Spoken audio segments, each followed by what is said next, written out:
Testing. Hello.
Good morning to each one of you present here. I hope everyone has had their brunch and excited for the workshop. Today, I, Apeksha Srirao, Tech Chief of RAIT-ACM Student Chapter, would like to welcome you to this workshop on React, organized by RAIT-ACM Student Chapter. Web designing for a long time has attracted a large number of engineers. As everything is getting digitized, the demand for a platform with good human interface has been exponentially increasing. Web designing involves front-end as well as back-end, and today we will be introduced to one of the most loved and wanted frameworks out there, namely React. The idea is to make it easier and faster to build beautiful user interfaces. And to make you familiar with this framework, we have a very special and esteemed guest, Mr. Sugam Devare, sir, who is currently a software engineer at JP Morgan Chase and Cooperative. He is a graduate from Vivekanand Education Society Institute of Technology, Chembur, and has completed his internship from Ignite Solutions as a JavaScript developer.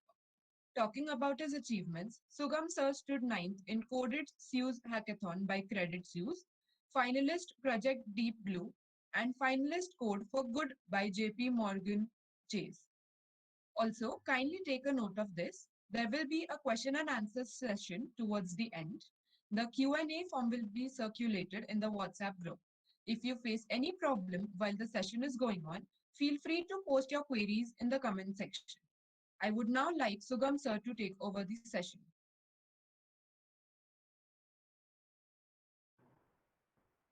All right. Okay. Um, Hello, everyone. My name is Sugam Deve, and so today we'll be going over to over what React is, why you should learn it, and as most of like, the registered participants are from first year and second year, so it will be a great start to know why you should learn React, and we'll do the basics of React in this workshop. So um, before starting, so let's have a look at the some statistics and what all frameworks are part of the React library. So so this is the Stack Overflow survey. So Stack Overflow is a website where you can ask your coding doubts. So they conduct a survey every year, and this is the 2020 survey in which almost 1,000 uh, they got almost 65,000 responses. So these are the results. So almost 67%, almost 68% prefer JavaScript as the most popular language. Um, and if you see all the top three and the top five, they are all related to web development or in some kind application development. And if we look at the most loved framework, so as Apeksha mentioned in the introduction, React is one of the most loved framework. It is currently, as of 2020, it's the second most loved framework, and it is largely due to the fact that Angular made some mistakes and they had to rewrite the entire code. That's why it's currently the most dreaded framework. So And yeah, similarly, this is another website which shows you what JavaScript frameworks are popular. So this is the state of JavaScript website. So as you can see, React is topping the charts in in in every way, be it satisfaction, interest, or awareness.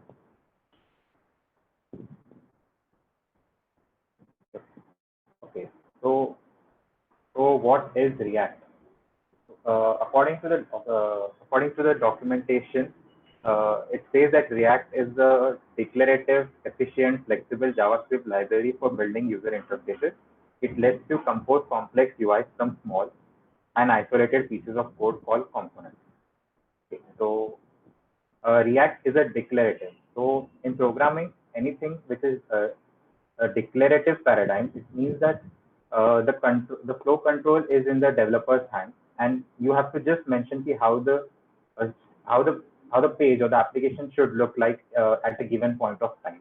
Whereas imperative paradigm is when you have to control the entire steps of reaching to that point where how the page should look like. So React is a declarative, efficient, and component. So we'll be coming to components shortly. All right. So okay. Uh, so back when there were no single page application, so most of the websites were built based on the MVC paradigm, MVC architecture. So what happens in MVC or the traditional web application, how they were created. So here's an example of an application. This is the Hypernews website. So if you see, when I go to the new section, the page is loading every time. So if I go to the new section, the page loads. If I go in the past, the page is loading again in the comment. And if you see, there is no major like difference in between these two pages. All this is just a list which is rendered and the data is different. So so what the single page application does. So here's an example of a single page application. Uh, okay, so this is the Product Sun website. It's a great website. Everyone should check this out. It has some great like what people are working these days, what products they are building. So you can have a look at this website. Um, so this is the home page of the application. All right. So if now here I can see the different options. So if I go on deal, you see that the route is changing, but the page isn't loading. If I go to discussion again, the page doesn't load. So then, so in this example, if you see the client, the user interface, that is my browser, it sends a request to the server. So in this case, a request was sent that I need the page for the past option, and the server returned the entire page, including the HTML, CSS, JavaScript. Now, what React does is once this is the first time the page is loading, it has all the HTML, CSS, and JavaScript is in place. Now the only thing it needs is data. So when I go on deal, it basically just brings the data from the backend. So if you look at this, so this, okay. So now my browser it made a request to the HTTP client, which in this case Product Hunt is using React. So then React on behalf of the client sends an HTTP request. The server then not sending the full HTML page, it just sends the JSON data to the HTTP client, and the client makes the changes. So this is the basic difference between the traditional web application and the single page application. Both have their advantages and disadvantages. But in 2020, the status quo is to use single page application, have your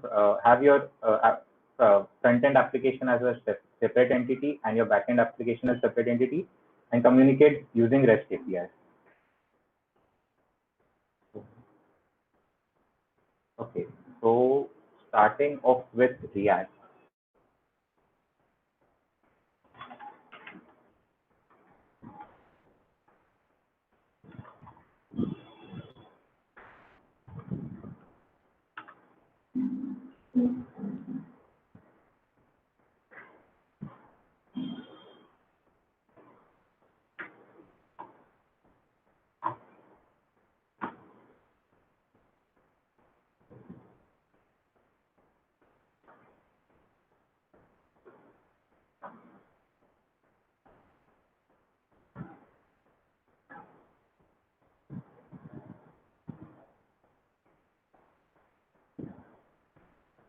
Okay, before that, as you all saw, that JavaScript in 2020 is the most popular language, and it is the most popular and used language for a reason, because there is a large community of developers working to make it better, making different frameworks in them. And React alone has many frameworks. So this is the main React. This is the main React the React library which we'll be using today. So this is used for building web applications. The second one is the React Native, which which allows you to create both native applications for both Android and iOS using React. So it's just a port of the main React library, and it is modified a little to work on the mobile. The third one is the React 360. So this actually allows you to make 360 and virtual reality applications using React. So now you can see that uh, the web part is covered. You can make mobile applications using React. You can make virtual reality applications using React, and now the newest member is the React Native for Windows. So this is a kind of a new library, but this is gaining popularity, and it's proved to be faster than existing libraries which are used to make desktop applications for Windows and Mac OS. So as you can see, there are a lot of advantages of learning React. Once you learn any of the three, like if tomorrow you want to learn React Native, both libraries are basically the same with a little difference. If you learn React, you can easily adopt to React Native, React 360, or React Native for Windows. So this, like, okay, so these were the framework which come under the React library.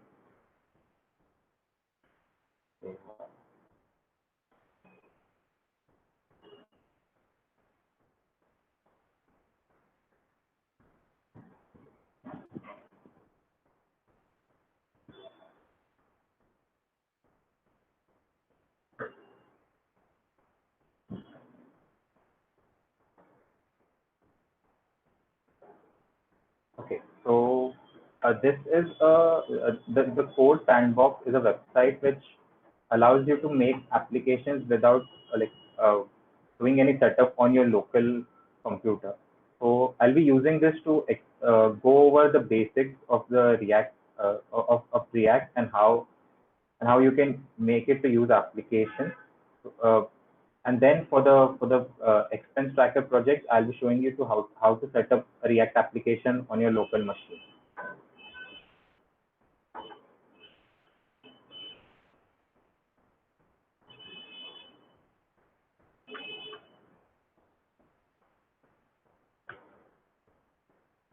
All right. So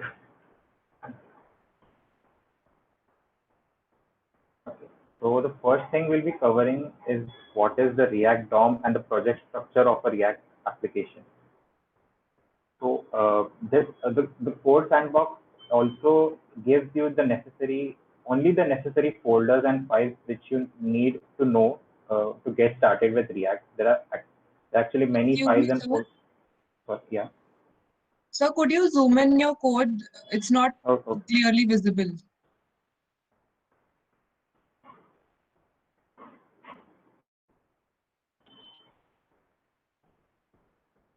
yeah, I think it's better now.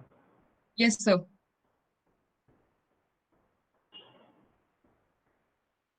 Okay. So yeah, as I was saying, that Code Sandbox will only show you the necessary folders and files which you require. There are many files and folders created in a React application, which we will go over later. But these are the fundamental folders which you will need to work with in a React application. So the first one, okay, so this the public folder, right? So the public folder, it consists of the index.html. So H, uh, HTML is the hypertext markup language, which you can see here. So this page, which is loaded on the right hand side, is an HTML page, which is the index.html page. So if you see, okay, so the title is the React app, which if I open this in a new window,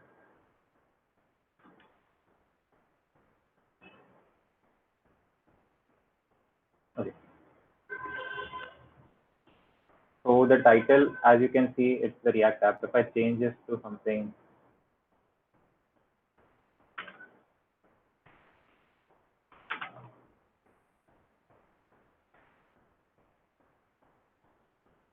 save it, and I just refresh this.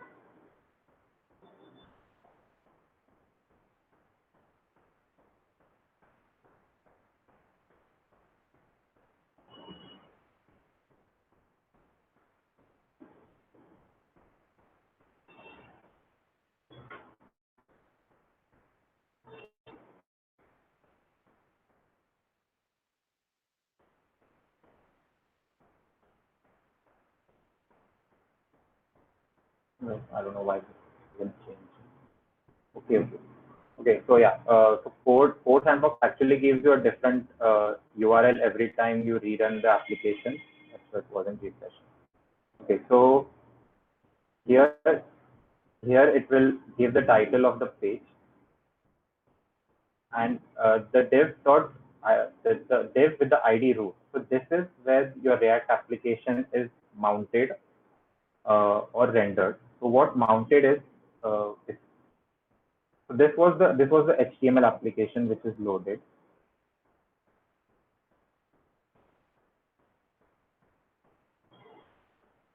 So the index.js. So index.js is the file which is the entry point for any React application. So the first is we get the React class from the React package and the React DOM.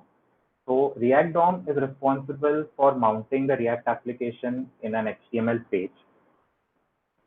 So if we see, we had the index.html, which had this div with the ID as root. So what we do, we first get that element as a root element, and then we call the render function from the React DOM. So the render function will take the application which you want to mount in the HTML, and it will take the div it will take the element inside which you want to mount that application. So if I change this from root to app, and then I change this to app, save this.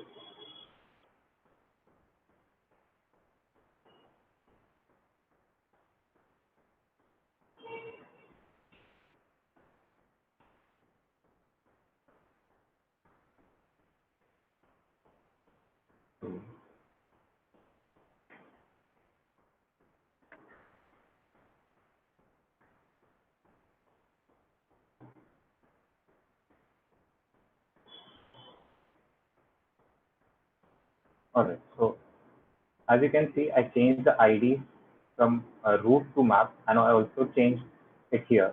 So it gets that element with this ID, and it mounts the application inside of that element. So this is how the React application is mounted inside the HTML page. Excuse me, sir. Yeah. Sorry for interrupting. Could you zoom in more, a bit more? Okay, yeah, yeah. I'm having some trouble with this. It's like loading very slowly. I'll open it in the local machine. Okay, sir. Give me 1 minute.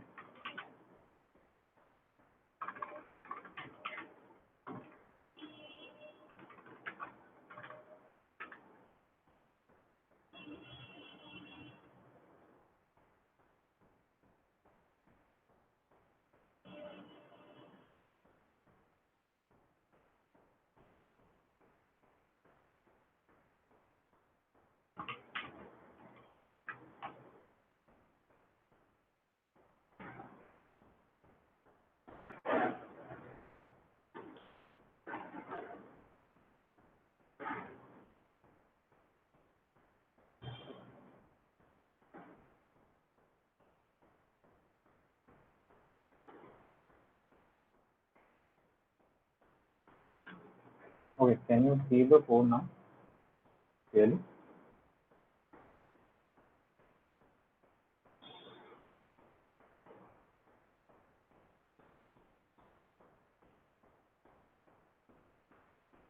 Hello?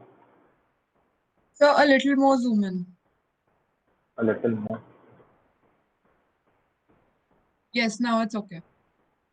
Thank Okay. you, sir.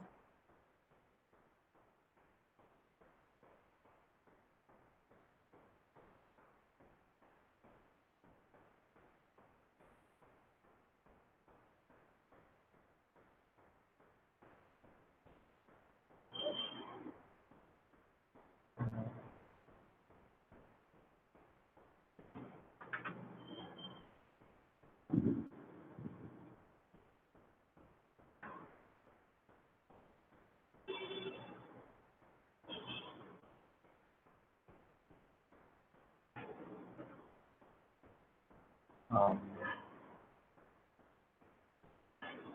okay, okay. Sorry for that interruption. I was having trouble with my internet. So as we saw, the index.js is the is where the React application is loaded. So this is the local. This is how the React application will look when you run it locally on your computer. So here, as I mentioned, you will have lots many files and folders. So first of all is the node underscore module. So these are all the modules, all the libraries which the React application will be using. The public folder, as we saw earlier, contains the index.html page, which is the page which is loaded when you call the React application. Uh, then then coming to the source folder, the app.js. So every React application, when you initialize it for the first time, will have this uh, app.js file, which where you will start your development process.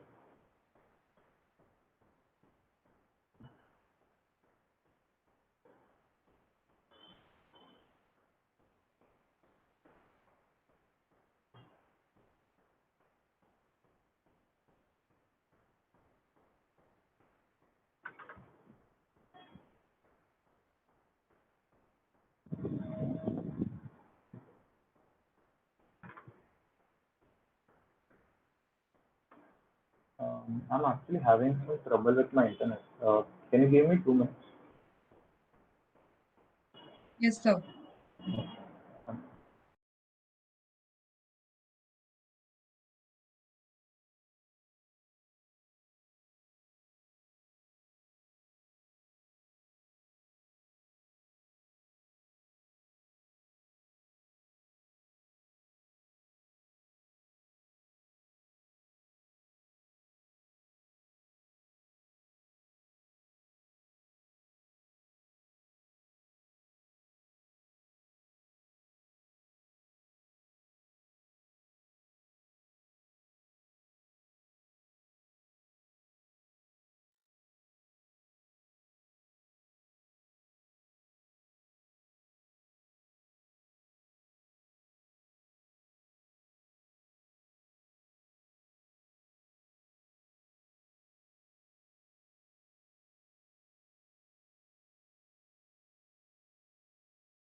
can you see my screen? Can anybody confirm? Yes, sir, the screen is visible. Okay. Okay. Okay, I'm very sorry. It's lost internet connection. Okay, so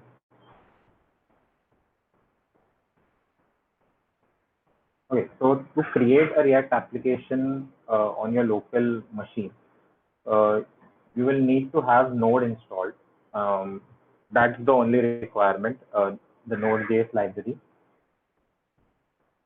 Uh, so to create the application, you just need to run npx create React app and the name of the application, which can be anything. So once you so npx is a node package executor. Create React app is a node package which is created by Facebook, which allows you to bootstrap this React application and gives you all the starter code. So what npx create React app does is it will run this package with this name as a parameter, and it will create a React application for you. So this is what I've done here. So it takes some time to build the application because it needs to download all the modules which you need to run the React application. So yeah, so I ran this command npx create React app, and the app name I gave it as awesome app, and it created this entire folder structure for us. And to run this application, I used this command with npm start, which started the application. And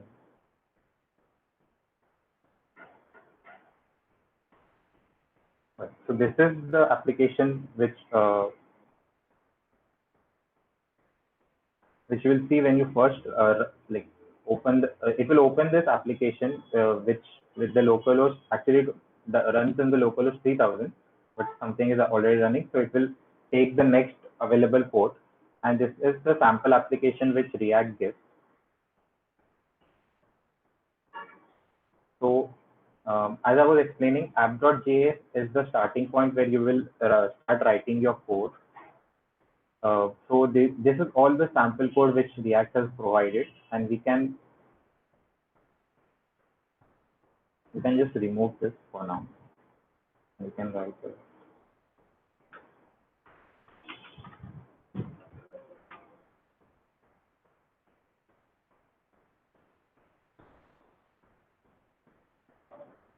Okay, so it it auto reloads the application on the web whenever you make any changes and save the file.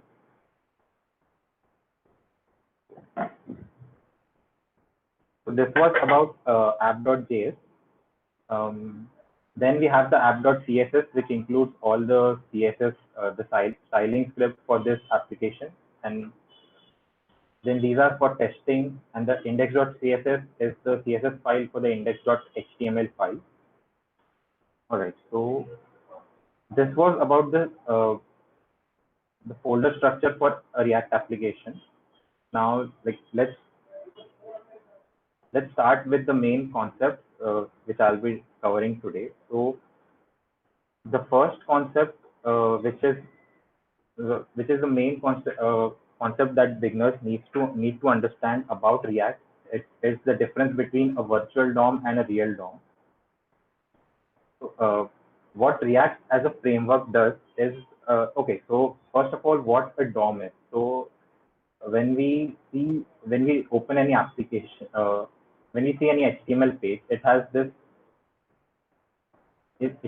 tree-like structure as the code. So this is the document object model, which is loaded inside the browser. So this what you see here is the actual DOM. So what React does, it creates a virtual DOM. It creates a virtual DOM, and it modifies the virtual DOM and then communicates with the real DOM to make the changes visible on the browser. So for example, now this is a tree structure. Now whenever something changes, okay, so if this node changes, assuming this is a paragraph which changed to with some other text. So rather than loading the entire screen for that, or making changes to other other nodes of this tree, it sees that there is a change at this node in the virtual DOM, and it will just patch that change in the real DOM. So for this, React uses creates a virtual DOM. So that is a overhead which is on top of your normal HTML application. So that might, if the project becomes very large, that might slow down the project. But React is very efficient in updating these changes. So how these are updated, I'll show you as we start the demo. All right, so this is the virtual DOM and the real DOM. All right, so the first thing when anyone sees a React code is the way it is written. So JSX stands for JavaScript XML. So it is an extension of JavaScript for React,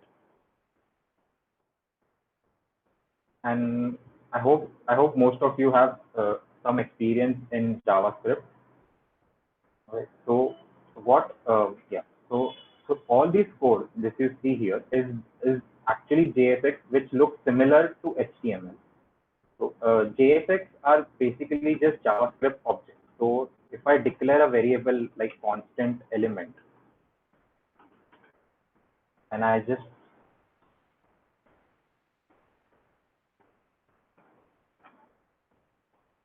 copy paste this code here.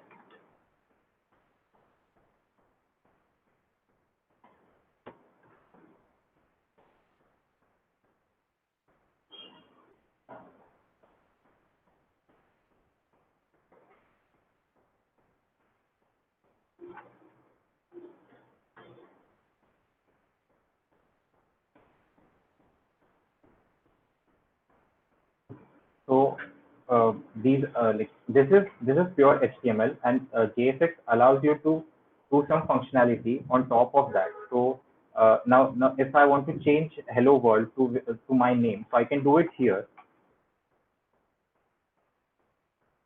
and that will be reflected on the HTML page. But what if I want it to be dynamic? That is, I want a variable to be assigned to it. So if I do it,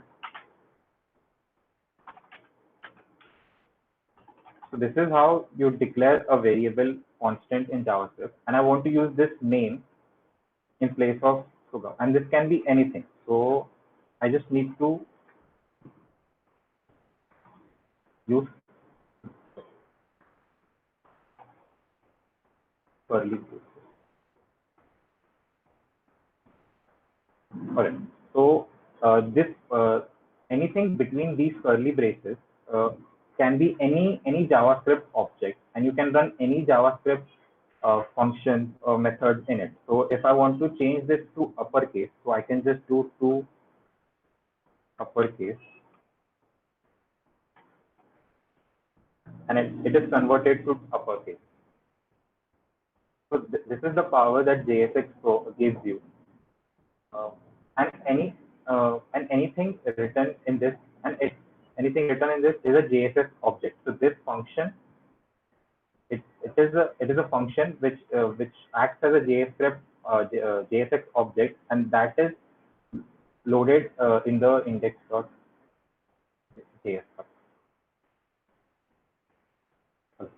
So this so this what is written here is a component. So as I discussed in the definition of what is React, so React makes website by dividing the website into small components. So now this is the app component, and it is called in this fashion, similar to an HTML tag. Now, if I want to create a different component with some other functionality, now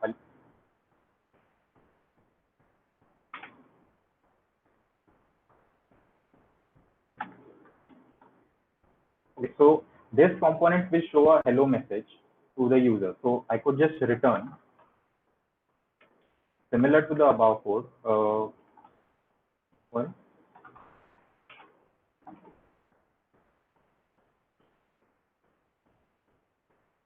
and I could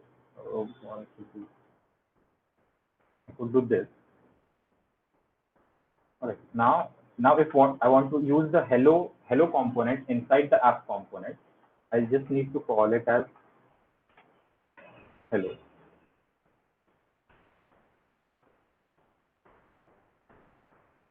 and the code still runs. So this is a functional component, which is a very basic component. It is just reading this variable, changing it to uppercase, and it is rendered inside this parent component. Now like the app component, the app, as you can see, the hello component is inside the app component. So app component is the parent component, and the hello component is the child component. So whenever you're working with React applications, uh, most of the times you will divide it into a parent component. That parent component will have child components, and so on. The child component will have more components under it. So this is how React applications are built. So if show you an example.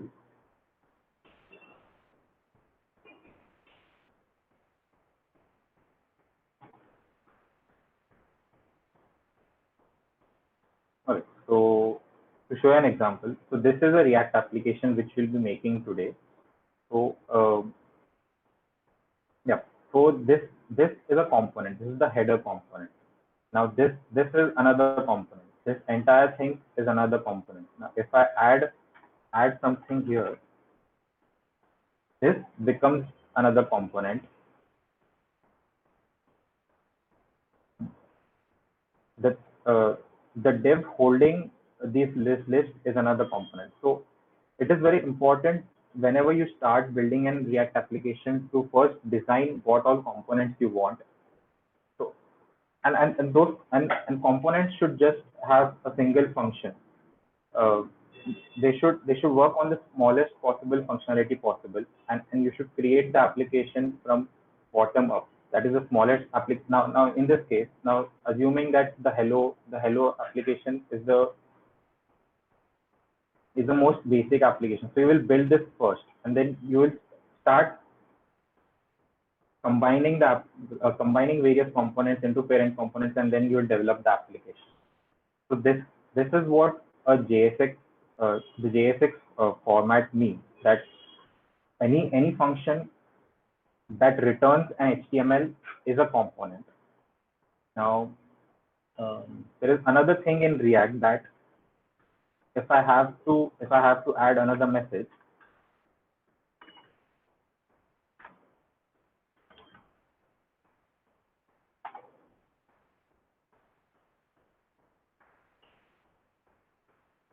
okay. So now this is giving me an error, and and this is syntactically the correct way to do it in HTML. You can have one H1 tag followed by another H1 tag. This is possible in HTML, but in React, it React specifies that one you only return one div or one element, and you can have the entire tree inside that element. So if I keep it if I move these two inside a div, React won't have a problem in that, because it has to just return this div. So and so sometimes what happens is, you need to add this div every time you have many elements inside a component. So in place of the div, you can just have this as empty. So this will just add these two H1 and will not add the div. So I'll show you the example.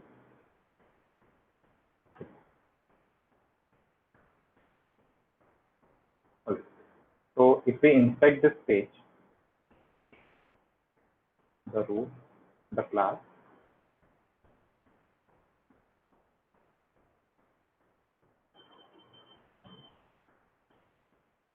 yeah. So as you can see, these two H1 tags are inside a div. So sometimes you don't want to have a div, so you can just keep it as empty tag,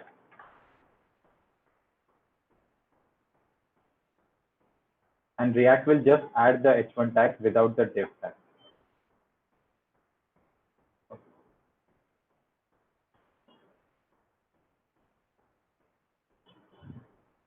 Oh, so now as you're writing it in a JavaScript file, so JSX allows all the JavaScript variables and functions which can be used. So now suppose I want to, okay, I'll keep this in a div for now. No.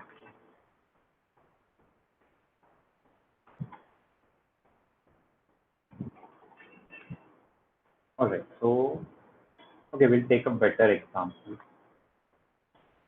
So we'll take an example of a movie list and we'll create this. All right. So same as the above function, we'll define it as a function movie list, and we'll return.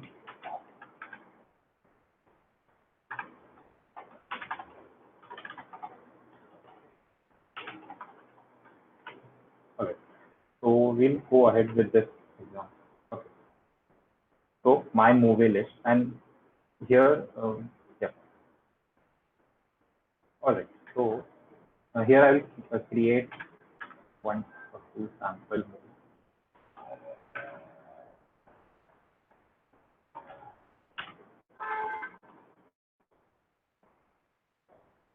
All right. See, so again that error. So we'll just add those empty tags.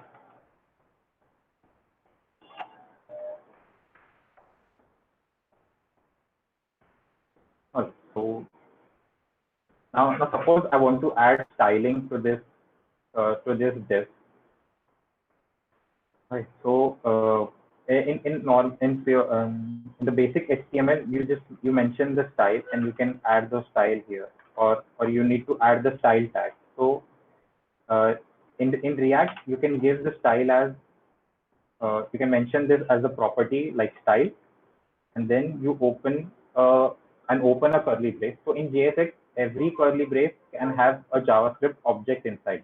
So what we'll do, inside this we'll create an object which will hold the style. So if I want to do color, so I'm using VS Code for this. It gives you all all the necessary suggestions, and it will really speed up your coding. So color, I gave it as yellow. Okay,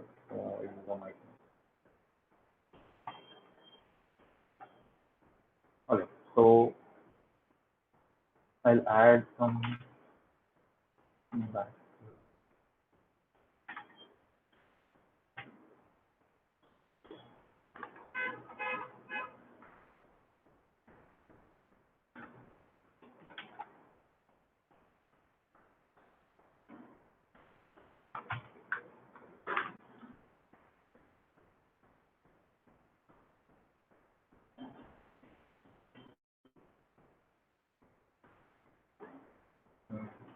I will also give it a border.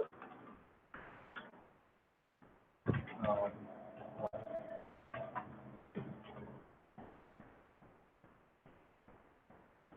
with back.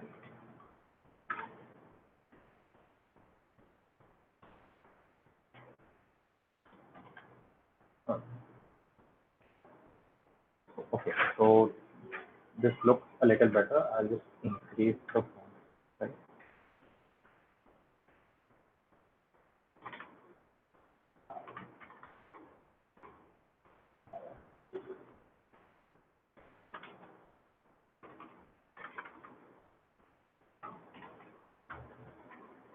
All right.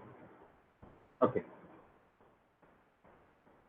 So this is how you can add styling in React. So this can be done similarly in this app.css, but if you want to add styling, the inline styling for some reason, you can do this in this way.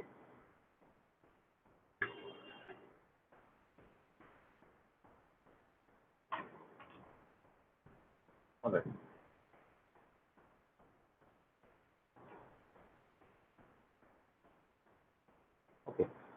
now suppose I need to add another movie. So I'll copy this and I'll paste it for now. Okay, so we have,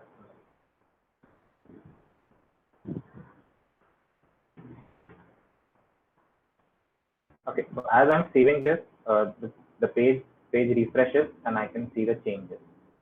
So as you can see, this part, the styling part is getting repeated. So what I can do, I can just create a constant for it. I could write list,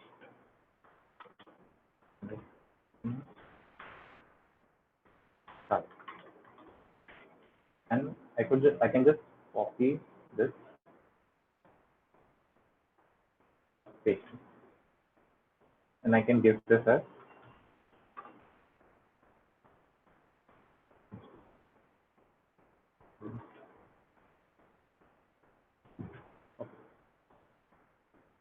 alright. So as you can see, this is the power of JSX, that you can just break down your code into small parts, and you can reuse the code. So React is all about reusing components, reusing functionality. Okay, so okay, so this was about JS.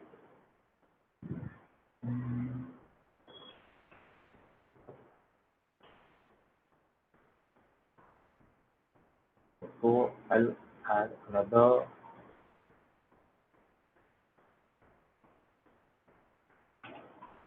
Okay. So now you can, now as you can see, I have a movie list in which I have 3 movies.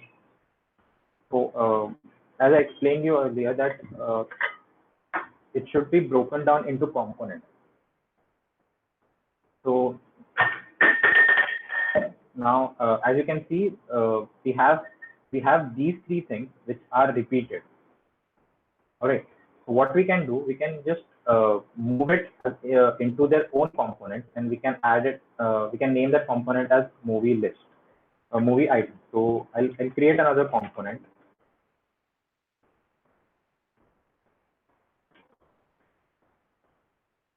And I'll return.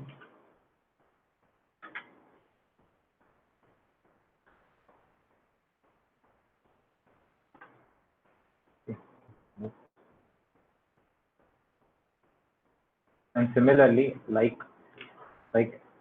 every component, we'll just call it here. And I'll do it 3 times, like in the case we have earlier. Okay. All right. So okay, so this looks better. We are just creating a separate component for each item and calling it. But now we have a problem, that this text is fixed. We cannot control this right now. So for that, we'll move to the second part, that is,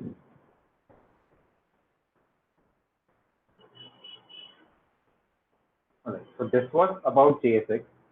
So the second and the most important thing in one of the most important thing in React is the properties.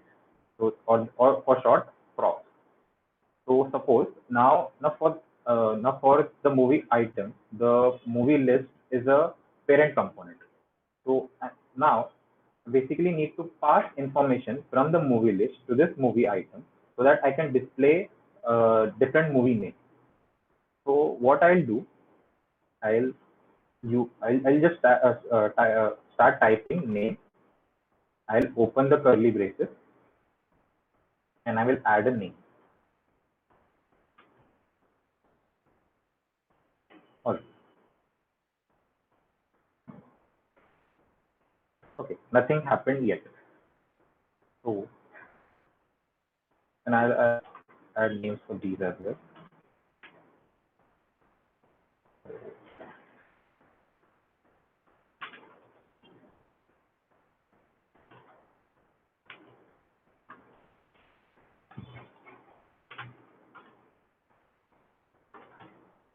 Okay. Now we have movie item with the name as a property. But now how will this movie item get this name from? So there should be a variable which holds this name. So whenever, as this is a function, it can have parameters. So in React, every functional component has a parameter called prop.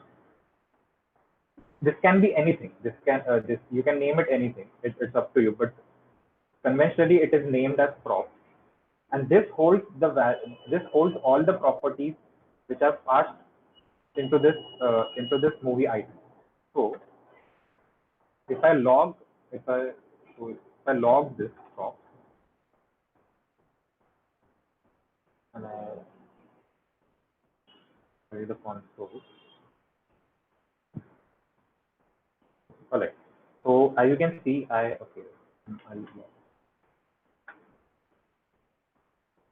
all right. So the prop, it is an object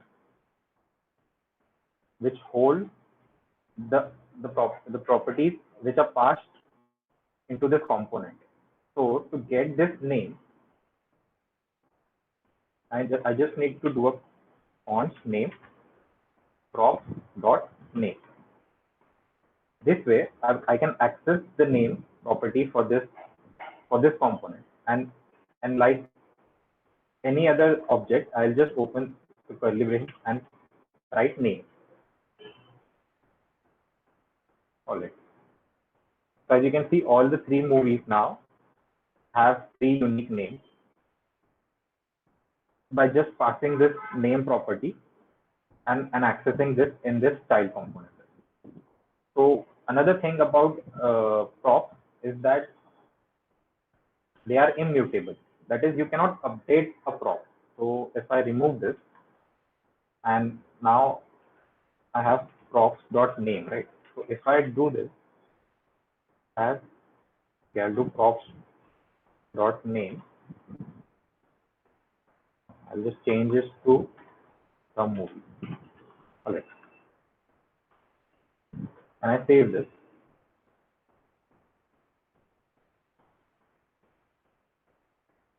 All right. So now we get the error that name is read only. So the properties which are passed to any component are read only. That is, they are immutable and cannot be changed. So to access, so in this case, if I create a new variable, and this I can manipulate. So I can just do that name dot. This is a constant. So I make it a variable like name, and I'll do name equals.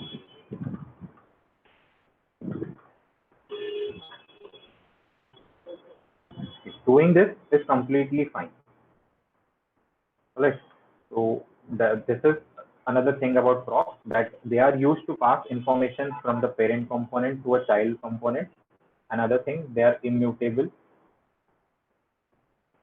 Okay. So now, so every time when you're accessing variables from the prop, so you do this name props dot name.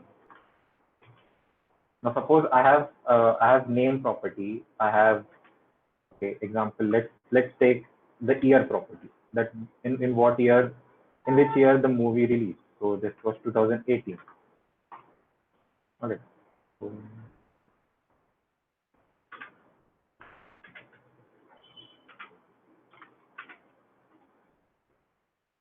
all right. So I'll keep the year same. Okay. So now to access the year property, you have to do const year props dot, right, and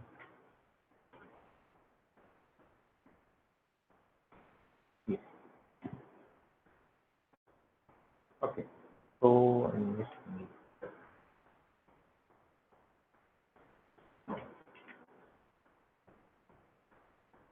okay. So now you can see we passed the year property and we accessed it to this. Now suppose that you have many properties which you're passing from the parent component to the child component. Name, year, a list of cast. what's his IMDb rating. So this becomes cumbersome to write it for every property which is passed. So rating. So you will have to write this every time. So what JavaScript allows you is to destructure this um, property object. So I can do just const name here and equals from. So what this will do, it will see whether the properties has an object called name, and it will assign uh, the name variable that value. So this is same as what we had earlier. This,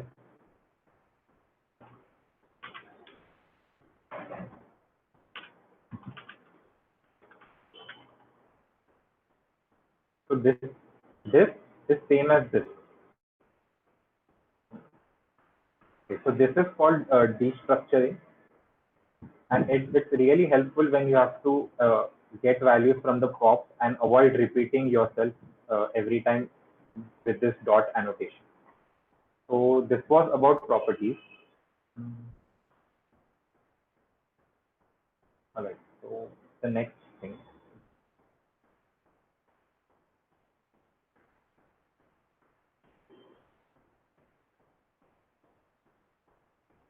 All right. So lists. So lists are not unique to React, but any application you make will be a list.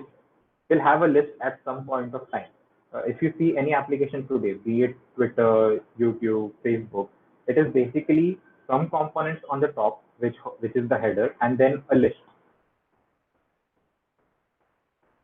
That's why knowing how lists work, how you can render lists, is very important.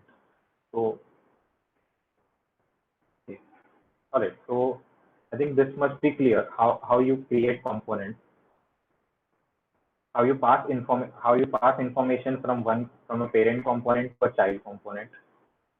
This way, how you can you give styling to the element. Right. Now let's start with list. Okay. Um, what I'll do, I'll uh, create a list of movies.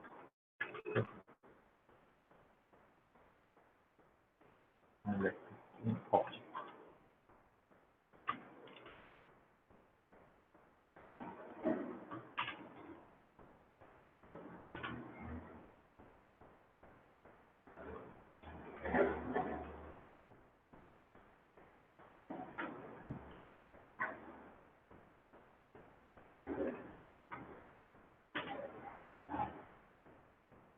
Create.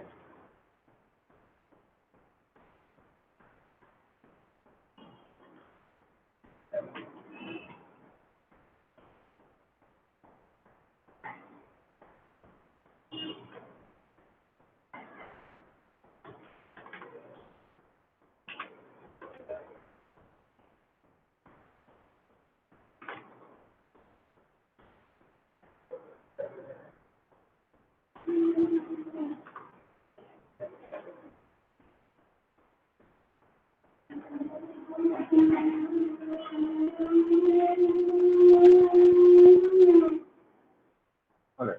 So here I have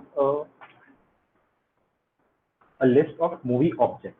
So as I discussed earlier, that the modern SPA applications just get the JSON data. So most of the data which will be transferring between the applications will be in form of JavaScript objects.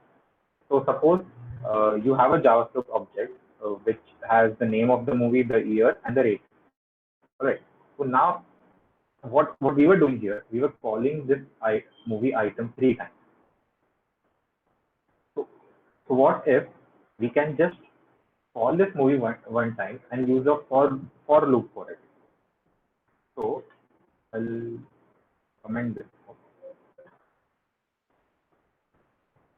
All right, yeah. And in JSX, if you want to commit anything, you will just put it inside the curly braces and add a JavaScript comment to it. All right.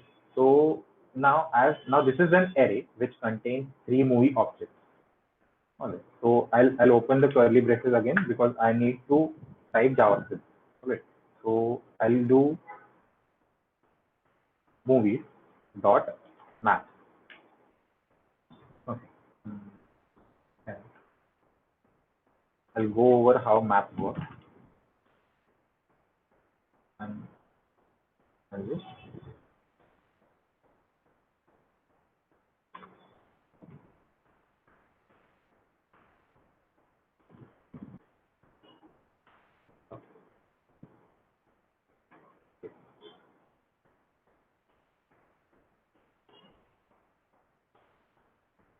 Um,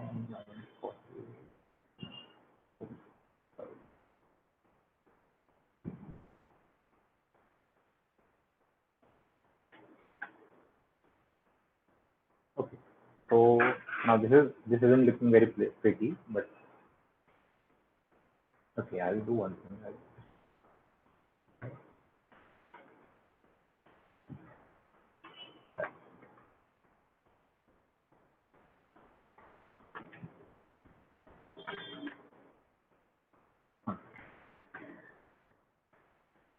Okay.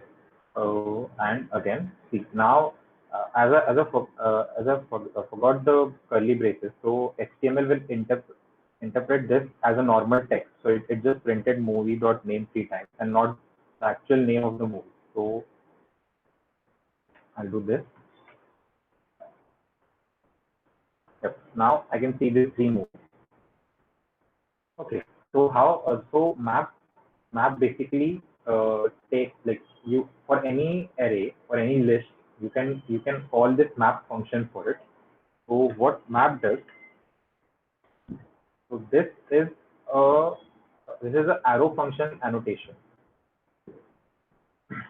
Okay, so there are 2 ways in which you can define a function in JavaScript. One is using the function keyword, function, alright, and you can write a function inside this, or you can do a const.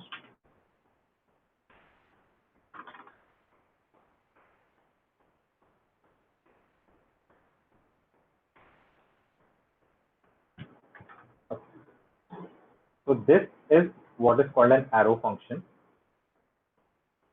and this is the conventional function which was used before ES6. So ES6 is a version of JavaScript.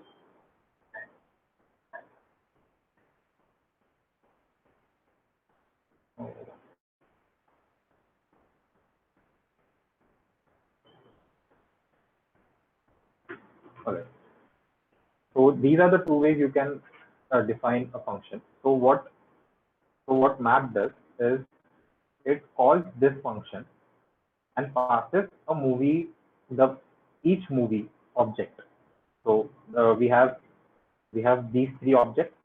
So it will pass this one by one, as as we do in a for loop.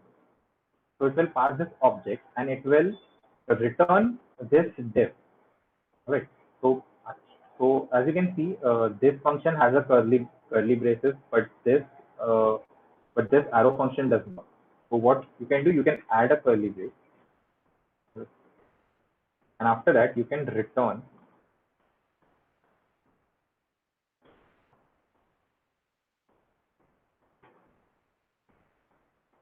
You can okay, you can return this. So but now if suppose the function does not have any other thing, not a variable, and it's just a return statement, what you can do, you can just skip this part entirely. You can just return the div as it is. All right. So now currently this is inside a div. So what our goal was to have the same thing as the previous functionality. So what we'll do, we'll copy this. Paste. Okay. So in place of name, we'll pass the movie dot name. In place of here, I'll pass movie dot here. All right.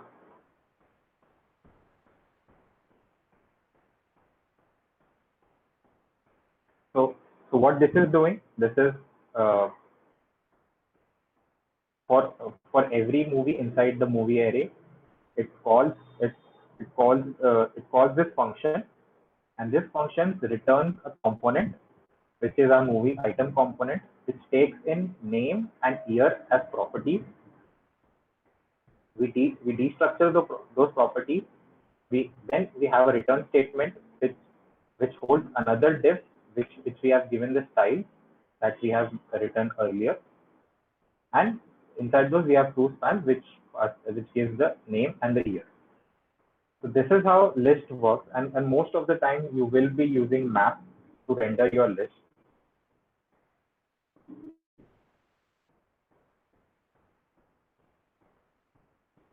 Alright, yeah, and another thing about the destructuring. Whenever you pass properties, you can destructure those into constant variables.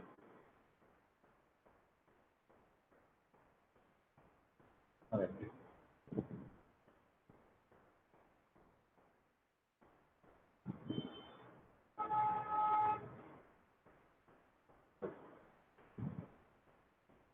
So moving on from list, we have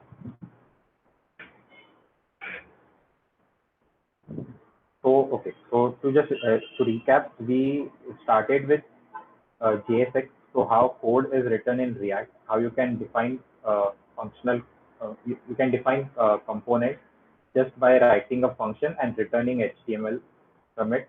We looked why we need a single parent div and not adjacent elements. Then we checked out properties, how we can pass properties from a parent component to a child component and use that to render some data. We went through lists, that how lists can give you the power to just to minimize your code and render it as per your requirement. And then we come to events. So so events are basically actions which you perform uh, on on the web page. So that can be clicking, or some change of elements, or mouse over, or dragging. So these are all events. So in React, so okay, now suppose I want to add an event for this movie item, so that when I click on it, it gives me an alert with the name of the movie. So here is our movie item, and here is the disk. So what I want is when I click on this, I should get an alert which shows me the rating of the movie. So on so as you can see, React has many events predefined. Uh, it can be on click, on double click, on can play, on scroll, on blur capture. So on yes, on select. So these are all the events given by React. So I'll do on click, okay, and I want to alert with the name of the movie. Right? I'll do okay. I want the rating, right? So first I'll pass the rating here. Any movie dot rating. Okay. So one more thing. Now as you can see, we have movie dot name, movie dot year, movie dot rating. So this pattern is becoming redundant. So what we can do, we can destructure this as well. So I'll do const name, year, rating from the movie object.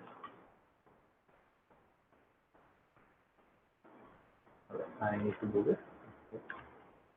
Yes. Now as I'm introducing a variable, so I cannot use this shorthand for uh, returning from a function. So I would need to use the curly braces.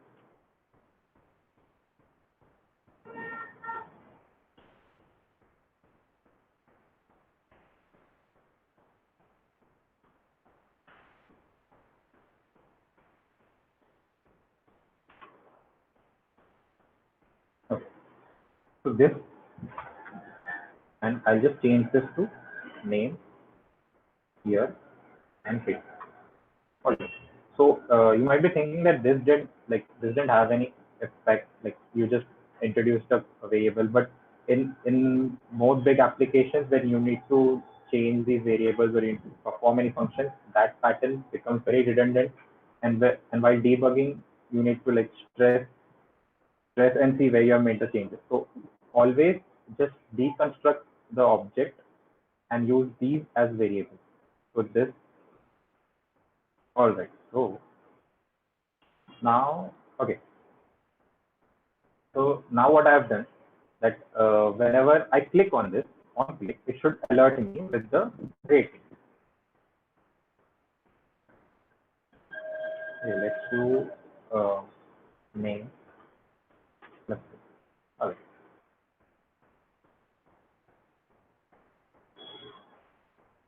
Ratings is not defined, but we need to destructure that as well.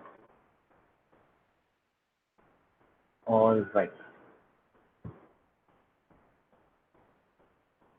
Okay. So now we have a problem. Uh, I refresh the page and I'm getting the alert before I'm clicking on the div on the item. So like, why is this happening? As so this is a mistake which most of the React beginners will make. Whenever you define an event and inside that you write a function alert, so when the component loads for the first time, it will just run that function. All right, it will not wait for you to for this event to happen if you declare it like this. All right, so one way of doing this is you can have a function inside this.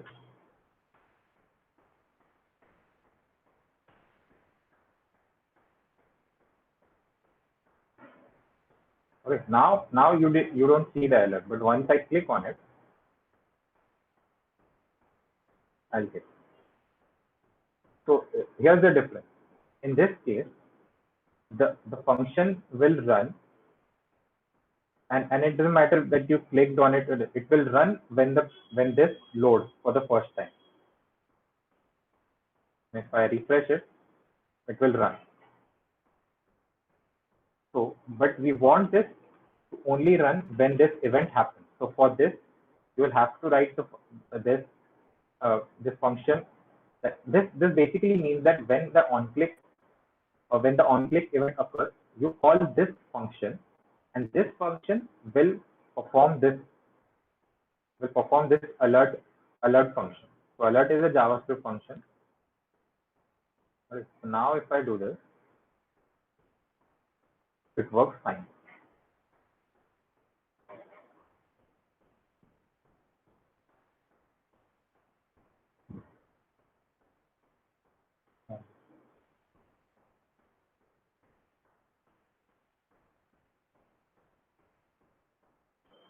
Yes. So this was about events, and I think the basics for the React is done.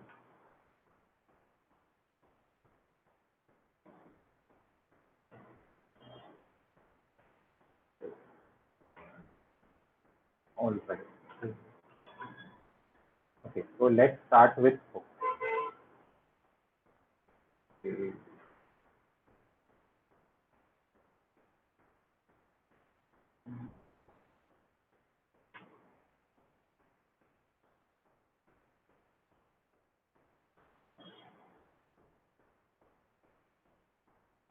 All right. So before starting hook, we'll take a 5-minute break. And if you guys have any questions, you can just ping it to the council, and they'll let me know. So we'll take a 5-minute break.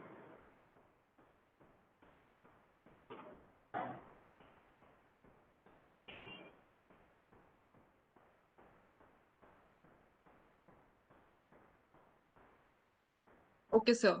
So there will be a 5 to 10 minutes break. Kindly refresh yourself.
Hello, sir.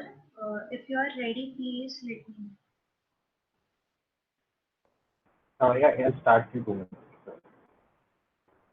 Okay, sir.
Um, so, okay, so we'll be starting with making this project. So this is what we'll be making today. This is an expense tracker, and this is purely on the basis of what we have learned in the past hour. So how this works is you need to enter a description. So if I enter salary, I'll add an amount. So if that amount is positive, uh, it will come under your income, and if that is negative, it will come under your expenses. So I'll just start it at 50,000, and if I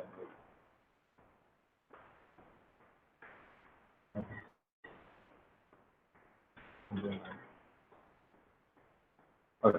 So as you can see, we have all the history here, and you can keep adding transactions, and it will appear in your history, and this is also updated along with this.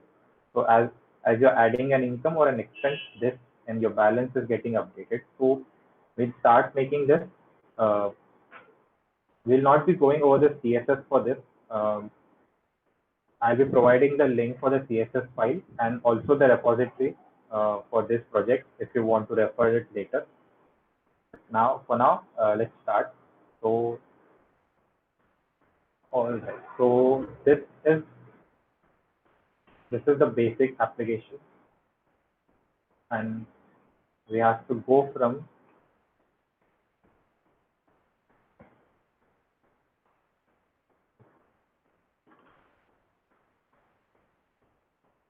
All right. Now, yeah.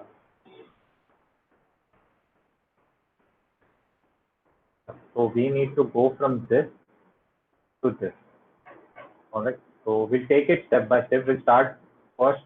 I'll tell you how to think in React. So if you visit the React documentation, there is a specific section called thinking in React.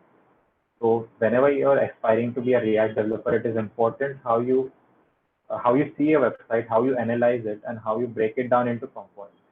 So first we'll be doing that. So this is the end result. Okay. So now we can see this is a header. This is just the title of the application, and it's doing nothing. It is not accessing the income in any way. So this is a normal application. This is doing nothing. A normal component. This is just a this is just a presentation component. These are called presentation components, which is just used for displaying something. All right. Then comes your balance. So this is the balance component, which shows your uh, like the balance remaining. Then we have this component, which shows your income and the expenses. All right. Then moving on. So okay, here. Now this is the history, and this is the transaction. So most of the time, when you will start, when you will become better in React, you will follow a pattern in which you will have a list and an item. So the parent component will be the list component, and the child component will be the item component. So in our case also, we'll be creating a transaction list which will hold all these transactions, and we'll be creating each transaction in this way. So this is the transaction item, and the component that is holding it will be the transaction list. And finally, this is the add new transaction. So this is the add transaction component in which we'll be adding transaction. All right. So okay. So let's start with the easiest one, that is the expense track. Right. So if you want, you can code along, but I would suggest you to just watch this now, and then you can try it for yourself. All right. So first, I will just get the CSS for this.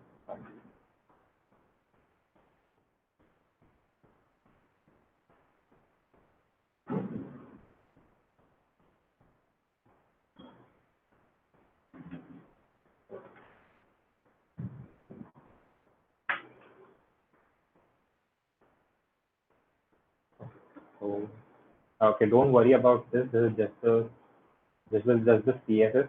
This is actually making the application look good. We are not covering this. Okay, so this is our starting point. So what is the first step while creating any React application? Is you create a components folder.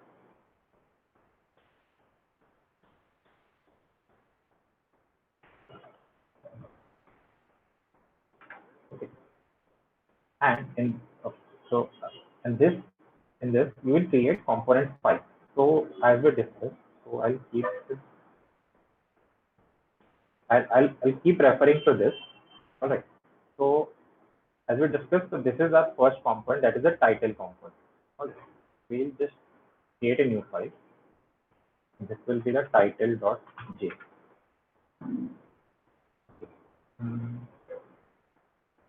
We'll do import.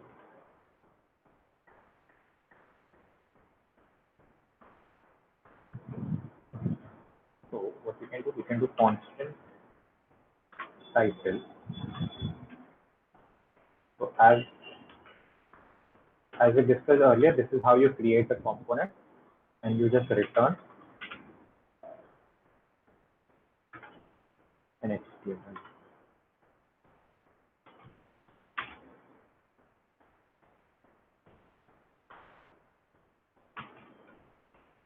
Okay. Now this is just a function, and now you have to use this inside the app component. All right. So if you want to use a particular function which is in a different file, you need to export that function. What we do, we export title. All right.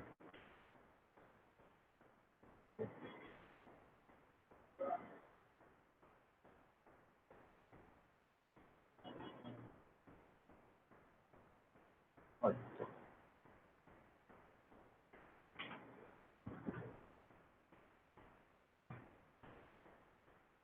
All right. So now I have exported this component. All right. So if I go to the app.js and I start typing, I open the arrow bracket and I start typing title.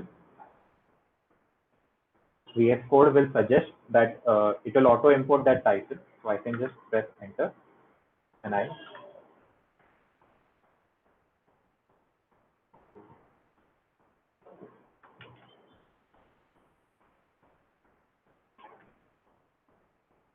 also. So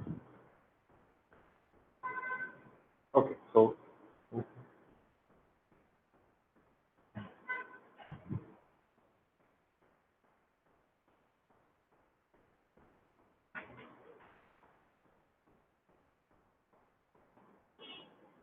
okay, yeah. So we have so we have our first component in play, that is the title component.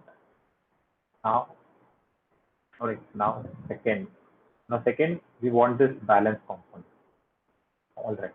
So before that, we'll check out what is a state. Okay. So in once you start working with React, you will work in state only. The state is basically the data that is present in your application at that moment. So if the state changes, the application will reload, or in React in React terminology, it will re-render. So,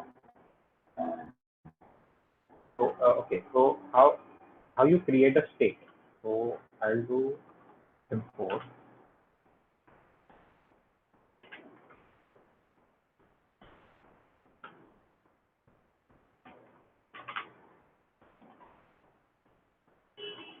Okay.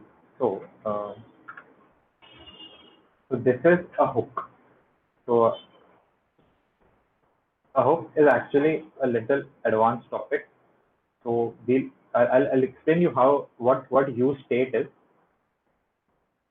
So suppose I want the transaction to be stored. So if you see our application again, so this transaction is stored and it will only be lost if I refresh this. All right. So or if I delete one of the movie, this state would change. Okay. So I want to keep these transactions in the state. All right. So I will create a constant. And I do use state. Okay. And I initialize it as empty. And here I'll have transaction and set transaction. Okay. So okay. So what does this mean? All right. So use state helps you create a state inside a functional component. Okay. And so use state will take this value. So if you see this, this is the initial value of the transaction. So if I can have anything, I can have null or I can have a zero. So this will be the initial value of this. Okay,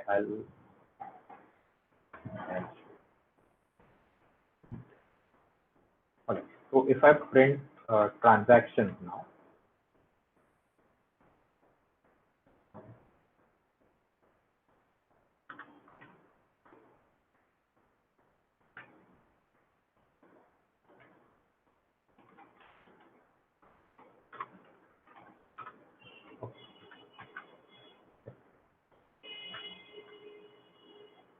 all right. So now I have a transaction with the initial value as zero. So as I mentioned earlier, that the properties which we get from the parent component, those are immutable. So state is something which is mutable, but it has to be changed in a specific way only. So that's why this use state, it returns the transactions which we can use as a state, and it returns a function. So you can have any naming for this. Just the order should be the way the state should be first, and the function that manipulates the state should be second. So the convention is you can name the state, and then the function which changes it has to begin with set and the name of the state. So set transaction. All right. So I'll show you how this will work. Suppose now I have a button. I'll create a button, and I will do an on click. Okay. The event which we discussed, right? So now I want to increase, like I want to set the value when I click the button as 100. So what I'll do, I create this function again, and I will do set transaction as 100. Let's see if this works. All right, so there is the button.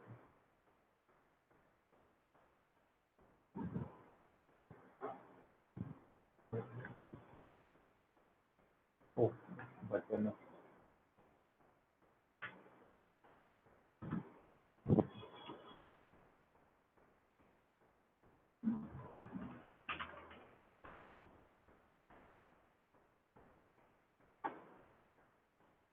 Okay. Yep. So now, if I click this button, this transaction should change to 100, and then the H1 which displays that transaction should also display 100. So if I do this, you can see that it has become 100. So what happens is whenever the state changes, yep, this return statement is executed again. Simply the component is re-rendered. So what happens is this title component will also re-render because the state is changing in the parent component. So this is the fundamental thing to understand, that if something changes in the parent component, the child component will also re-render. All right. So this is how state, like the defining the state and setting the value for a state works. So we'll be using this for the transactions, adding transactions and removing transactions. So we'll see how we'll do that. I'll remove this transaction. It will be an array. All right.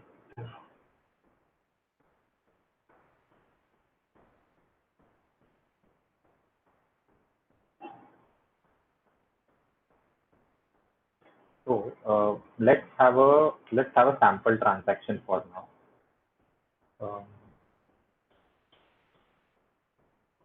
So this will have an ID, that is one. It will have a description, that is salary, and this will have an amount, which is, so this is the initial value. So suppose the application starts. So in our case, the application doesn't have any transaction when the application loads. Okay, but to build it, I'm creating a dummy transaction which we'll use to create other components. All right. So we have oh,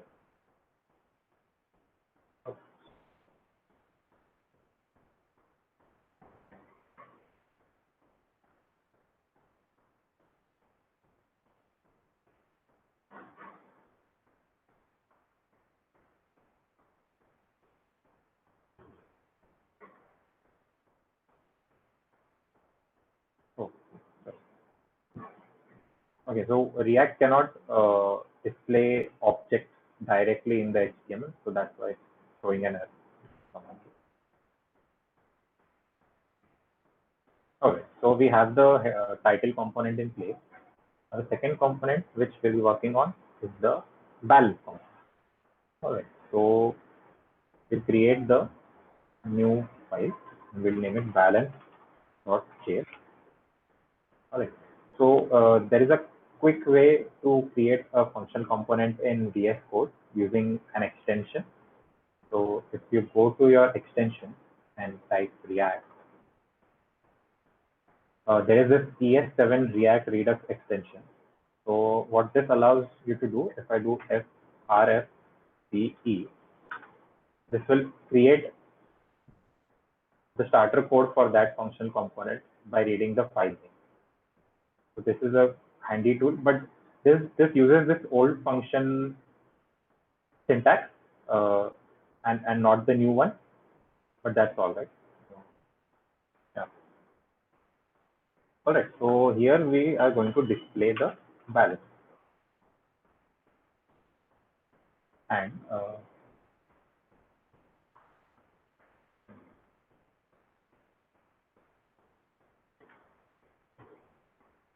I'll call the balance.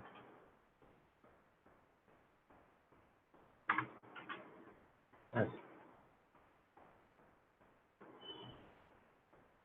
Well, so we have display balance. Okay.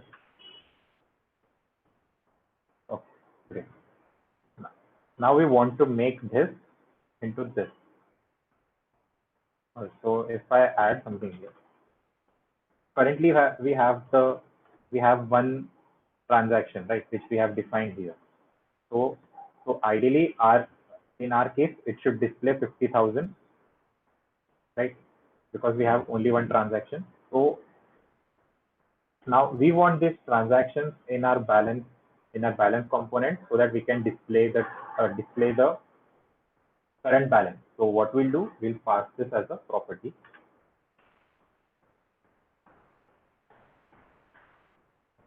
All right, and similarly here we have the props, right,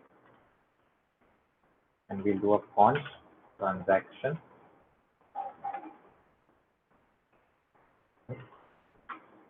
All right, we learned destructuring, so we'll use that. Transaction and sort. All right. Okay. So we got the transaction. Now we want to display it, right? So okay. Okay. So what I'll do, I'll add another transaction just to make it clear. I'll do this, personally, and this one. All right. Okay. So we have two transactions in place, and we have passed these this transactions array into the balance component. All right. So okay. So what we have to do now? If we see, all right, this will, if I add a movie, right? So it's an expense, so it will be negative. So if I add this, all right, so my balance should do the sum of all the transactions, the amounts in all the transactions. So this 50,000 is positive and this 2,000 is negative. So it's showing 48,000. So we have to get this. And what we currently have, we have transactions, which is the array of all the transaction objects. So first, what we'll do, we'll get all the amounts from it, right? So we'll create a constant amount. And now we'll use the mighty map method. All right.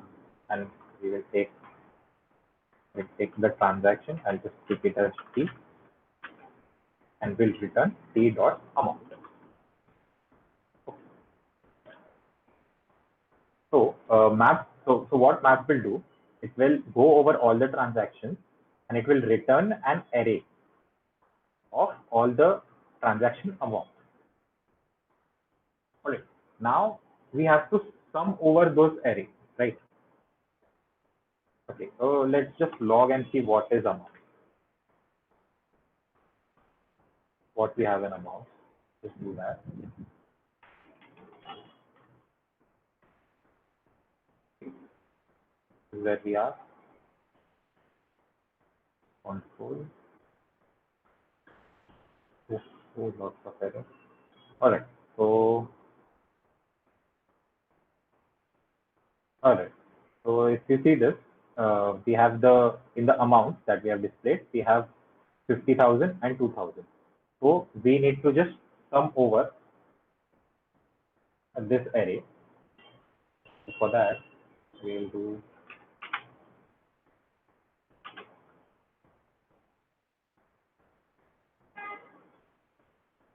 All right. So in JavaScript, so there is a reduce method. So that we'll be using that. So this can be a bit confusing for the beginner, but I'll explain it. So const total equals amount dot reduce. Okay. So similar to map, it will take a function, but now it will take two arguments. One is the accumulator, and second is the amount. Okay. And this will return accumulator plus equal amount. And we do a 0 here. Dot to fixed. Wait, we don't need this. All right. So what the reduce function does is, now as you saw in amount we had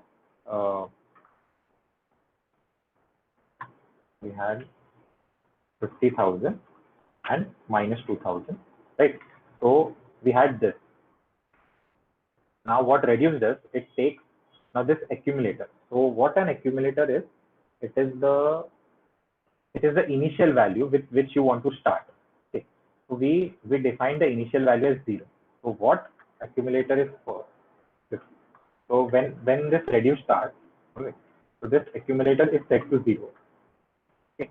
Then what it does for the first amount, it will do an plus equal. So what it will do accumulator equals accumulator plus the amount is 5,000 50,000. Okay, so now this will update the value of accumulator to 50,000. All right, so the next time the accumulator will have the value 50,000 and it will do accumulator equal to accumulator plus, and now we have the value as minus 2,000, right? So now the accumulator will have the value of minus of positive 48,000 and it returns this accumulated value.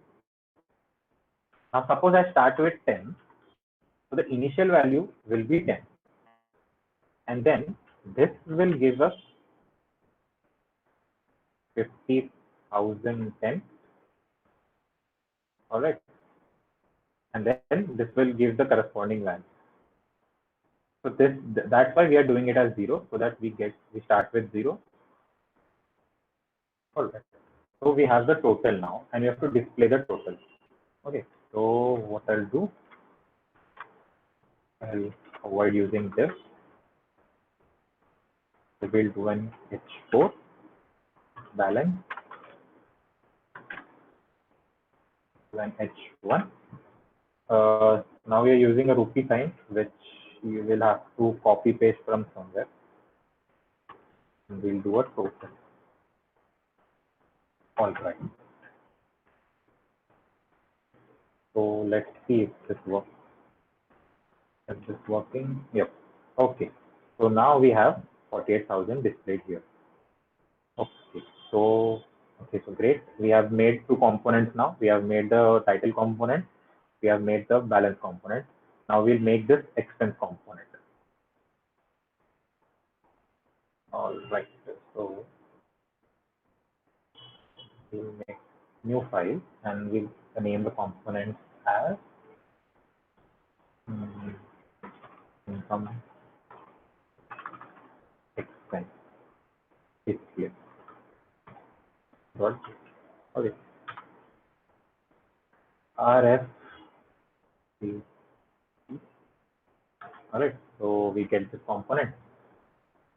So what this component is doing? It's taking all the positive values and displaying on the left side and taking all the negative values and displaying on the right side. So similarly, we have to create that here. So how will we do that?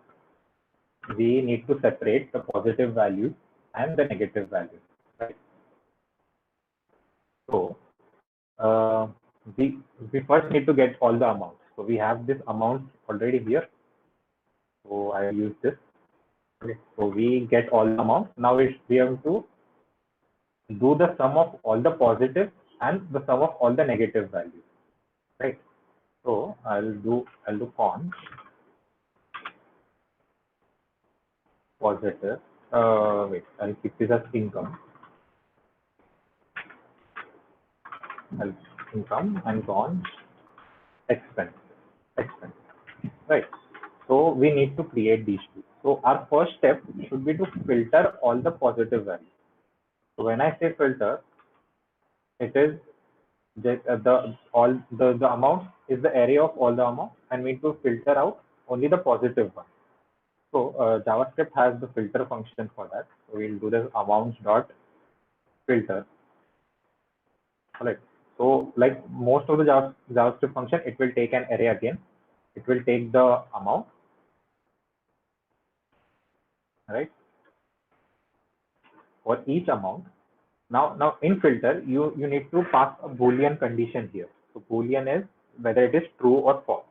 So what we need that the value should be greater than 0. So what I'll do is amount that is greater than 0. Now if we check the income for this, the income, right? Now I have logged income for it.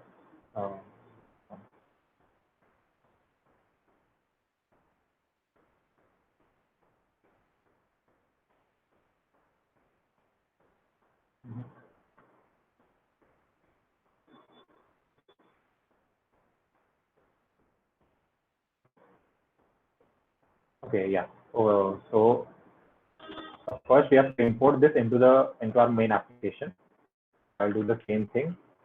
I will take the income expense display. I will pass the transaction. Pass transaction. All right. So, and here also we need to get this from the property. So destructuring. So using destructuring, you can destructure it in the function definition as well. So I can just write transactions here, and it will create a constant which we can use. Right. So okay.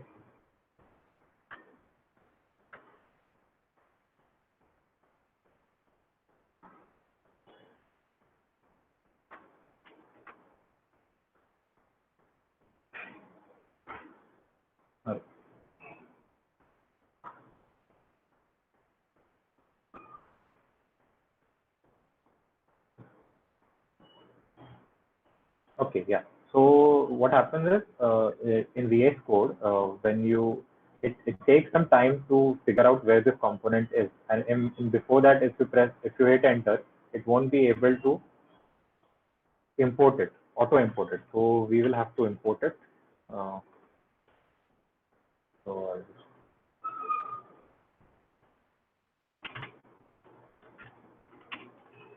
component slash the same name. Okay.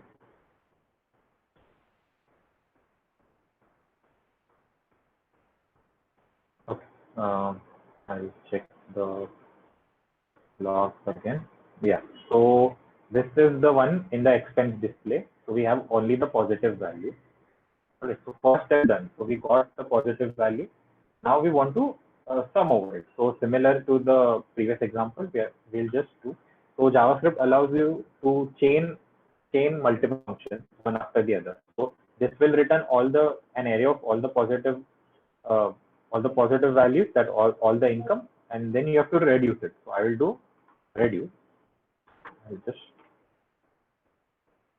get it from here. I will just put this.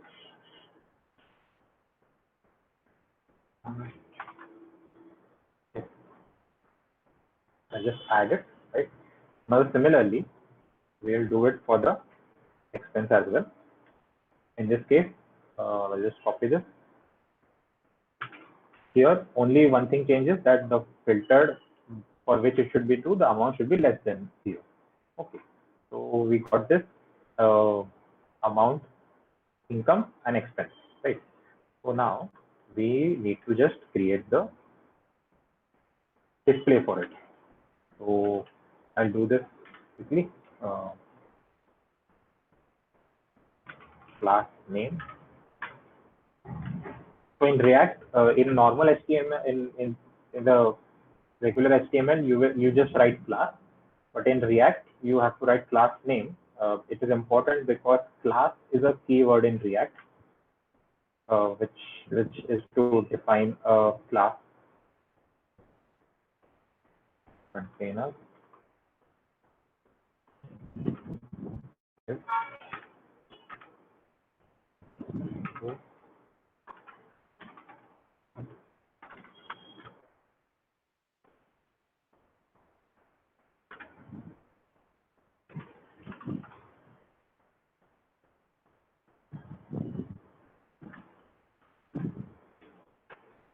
All right, and here is income, and quickly make one for the expense as well.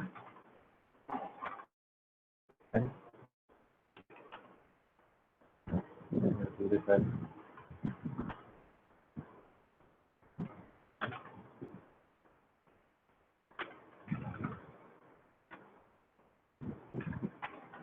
all right. So let's see if this is working. Okay, great. So we have this in place. All right. Okay. So what's the next thing? So now we'll do the displaying part, right? Because the addition part will require some logic to it. So we'll look at that. So now we need to just display the list, right? So first we'll create as I mentioned earlier, the components should be in such a way that you should understand what task they are doing. So now, if we see, I have a transaction. I can create a folder for transaction, which will hold all the components related to transactions only. So I'll create this transaction folder. All right. Now in this, I will have a transaction list. Transaction list. .j .j RFCE.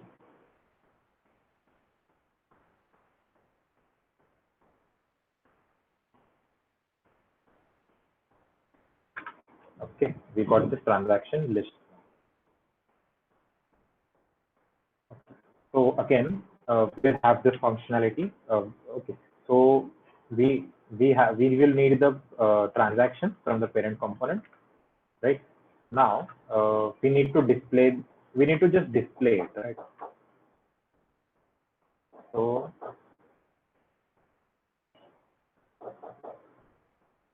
okay, first we'll just make this as the history, right?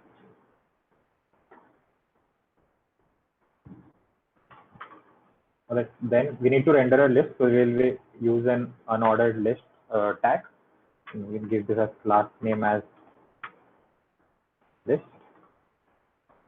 All right, and now, okay, so as we saw earlier, how we use the movies list to list the movies, right? So we'll do a similar thing. Before that, if we check the solution, we need to create this component, that is the movie item component. Sorry, the transaction item component.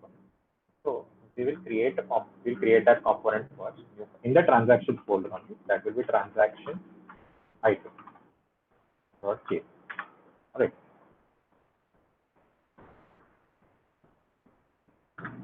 So transaction item, and it will take. We'll look at the prop. Okay, no, we can do that. Okay, so what transaction item takes? It will take a single transaction. If you see, the list will take the list of all the transactions, and the list item will take a single transaction from the parent component. So again, like now, while displaying list, this is what you will do most of the times whenever you want to display a list. You will open the curly braces, the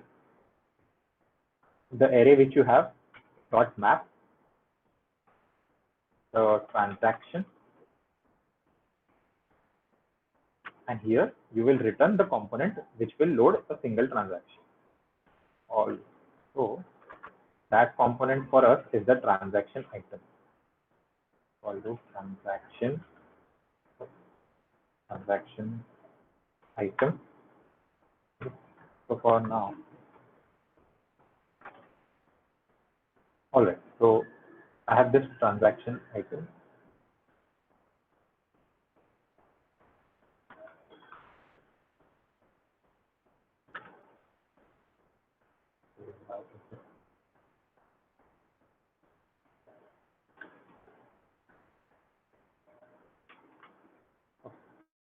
So we have this transaction and the transaction item. So we'll pass the transaction.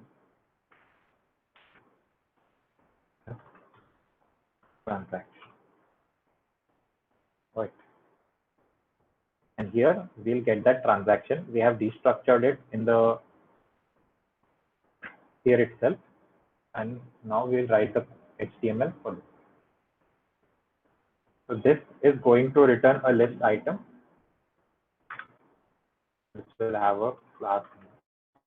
So as we are using JSX, so this gives us the ability to write JavaScript basically anywhere inside the code. So I need to conditionally, if we see the session, I need to conditionally check whether it is an expense or a movie, because I need to create this CSS.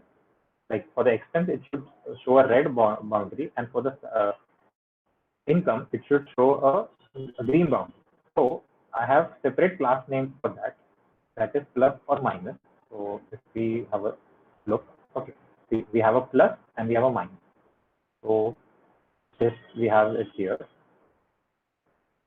So now I will check whether the amount is negative or whether the amount is positive. So what I'll do, I'll first destructure what all things are there in the transaction. I will take the amount, I will get the ID, I'll get the description, and yeah, I think that's it. And I'll transaction. All right. So now I will check whether the amount is positive or negative. So you can do, this is a ternary operation in JavaScript. So what this does, it is check. We check. It, I'll just write it and then explain. Yes. So it will check whether the amount is positive or negative. If it is negative, we'll have the class name as minus, and if it is positive, we'll have the class name as first. It is same as the if statement, just that it is written in a single line using this. So this is if the statement is true, and this colon, whatever comes after the colon, it is when the statement is false. Right. So I'll do this. Then I will have a. Then I will show my description first. All right. Then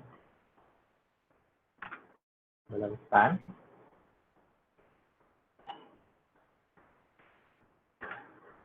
It will just show me the amount. All right.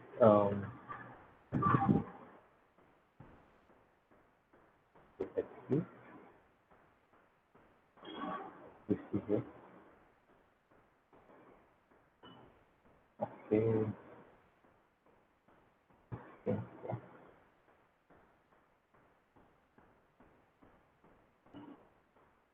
Hmm.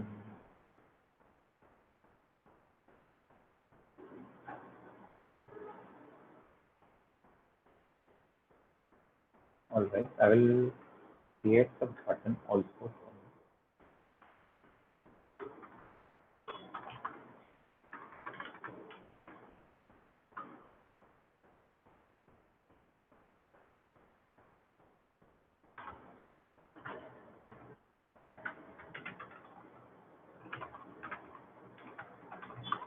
As delete button. All right. So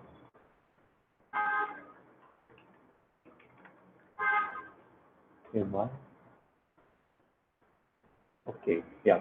So we have to again include this transaction list in our main application.js, which I forgot to do. So I'll do that transaction list.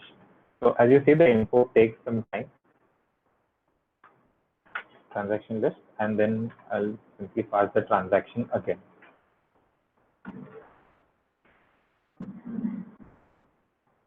Right now, I think, yep. Now, as you can see, we have this in place. We can now list the transaction as well. We cannot delete it now because we haven't added the functionality yet, but this is done. So we are getting closer to the end part, right? The add transaction, right? So we'll have the component in add transaction dot j.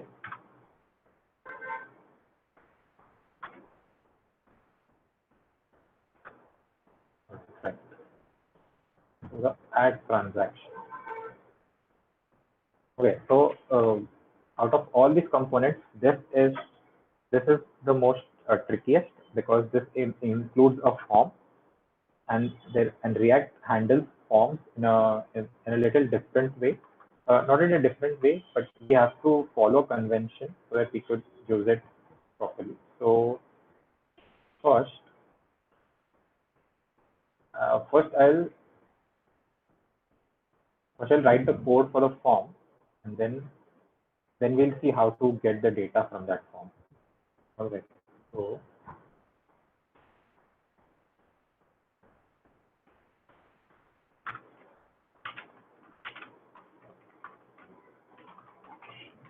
all right. So then I will have a form. Here we don't need the action for that. Then I will use a div with class name, with form control as the class name. Inside the div, I will have a label. First, it will be for description.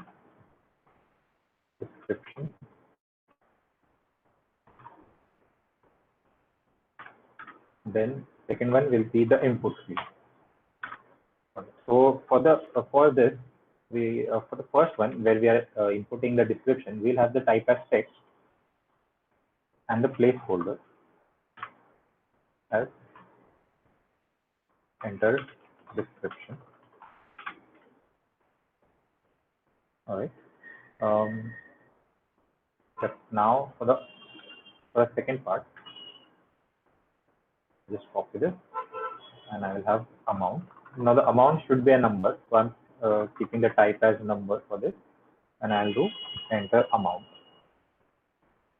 All right, so these are the two input fields done, and in the end I need a button. Right, so button, it will have a type as submit and class name as button and a text as transaction. All right. So and not forgetting, this time we'll add it to the app.js.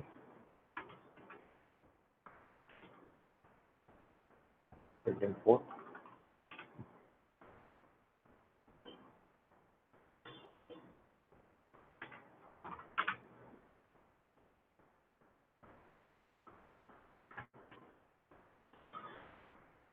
We'll have add transaction here. All right. So all right, looking good. Okay, so now we have everything in place apart from the actual functionality of adding a transaction and deleting a transaction. So we'll be going over to that, and that will complete our project. So if you see, enter description. All right, fine.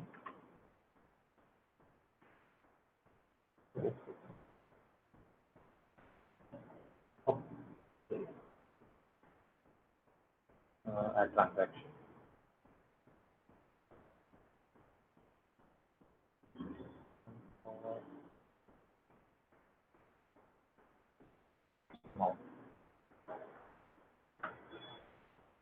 Okay. So now we need to create a function that will add a transaction. So a transaction is in the app.js. So the main our state sits in the app component. So we'll write a function here. So that function will be add transaction, and it will take in a transaction.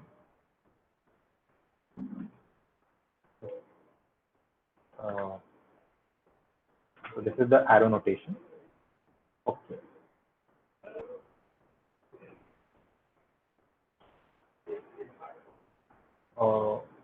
Yeah.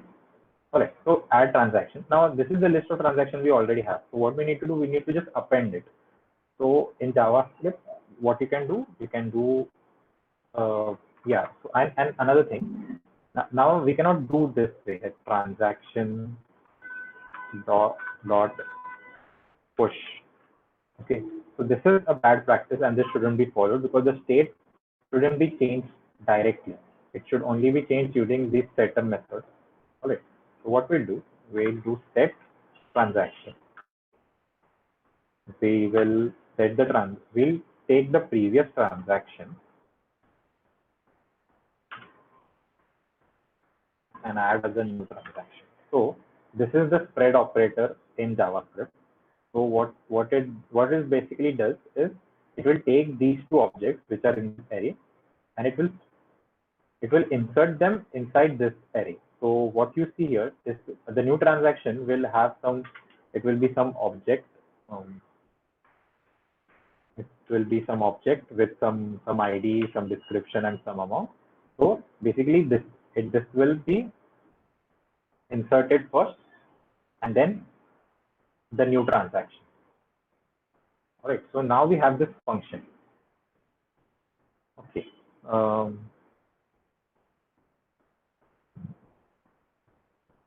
what we need to do?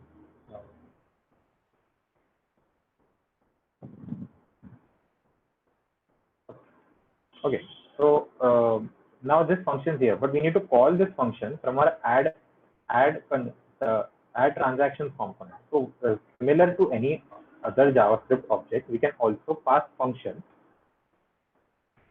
through properties. Right? So I'll do just add transaction. Okay. So now, and similarly, like we were doing earlier, I will access this using the add using this way.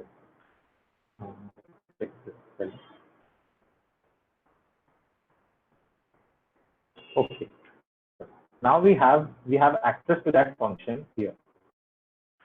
Now, what we need to do, we need to add the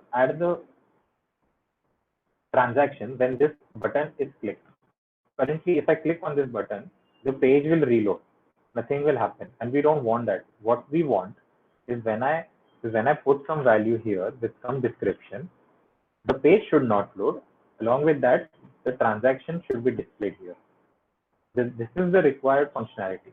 And currently, when we click on this, the page is reloading, and obviously when adding nothing, so nothing will be shown. So first, so submitting a form is an event.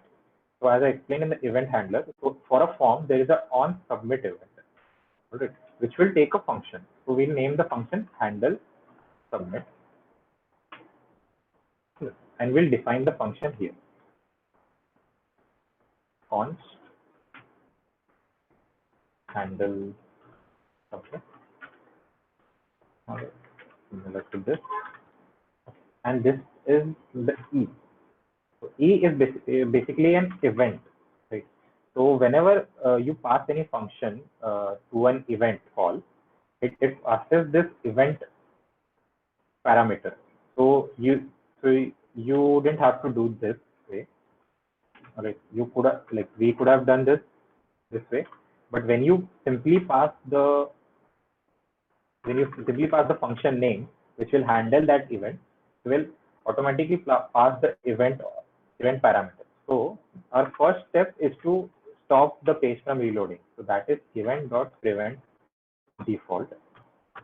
So this will, and if I save this, go back. Now the page will not reload. Okay, so this simply prevents the form from acting the way it should, and it gives the control in our hands what we need to do with that form. So now we need the values from these two inputs. Okay. So for that, we need to create state. So for a beginner, this is a little tricky to understand why we are doing this, because so what happens is in HTML, each form in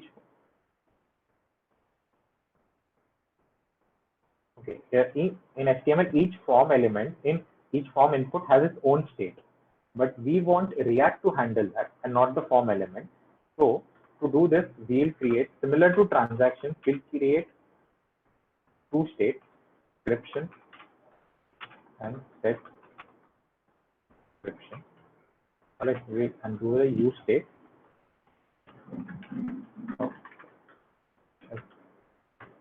And I'll take a constant, do that for amount.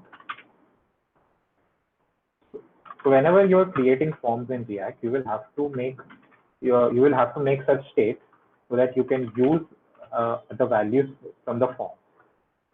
Right? 0. Okay.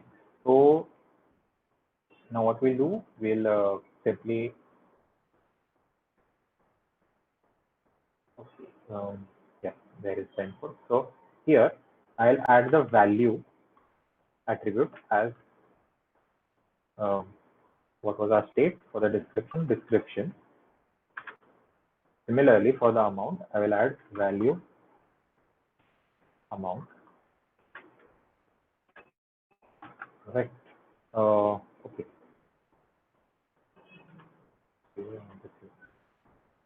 Now, still we cannot submit the form because we don't actually hold this value. Use state is fine. We'll get use state from the React library. All right.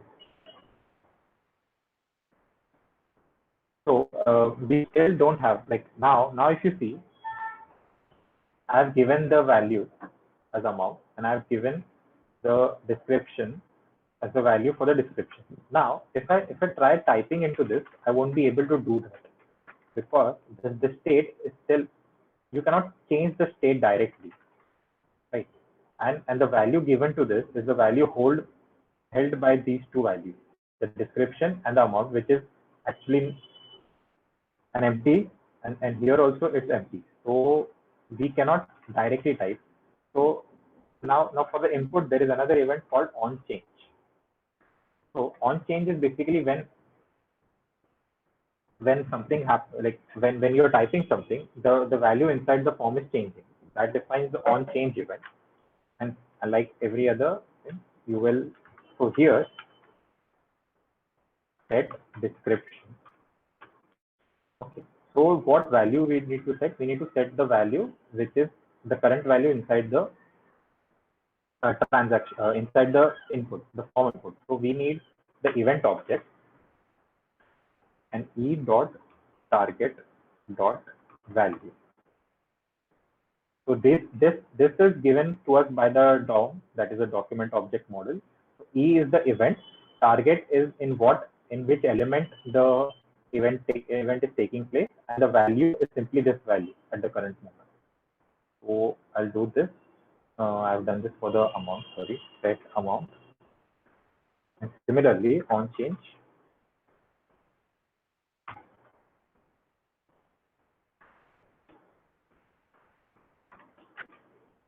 set description, e dot target dot value. All right.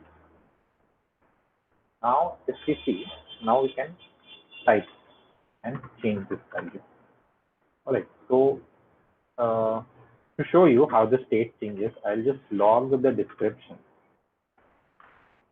How the on change works, I'll just show you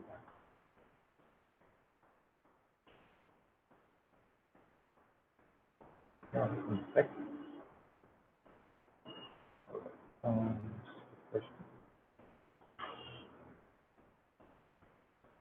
Okay, now it is an empty string. Now if I start typing, you see the on change is called and it is setting the value for the description. All right, so this is how it works. Okay, so we got, okay, so now we have the description and the amount. Now we need to submit the form. So back to our handle submit method,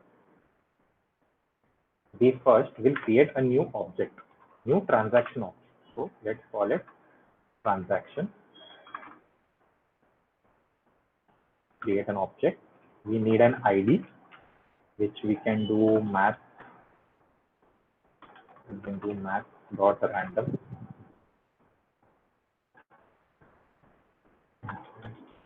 Some value.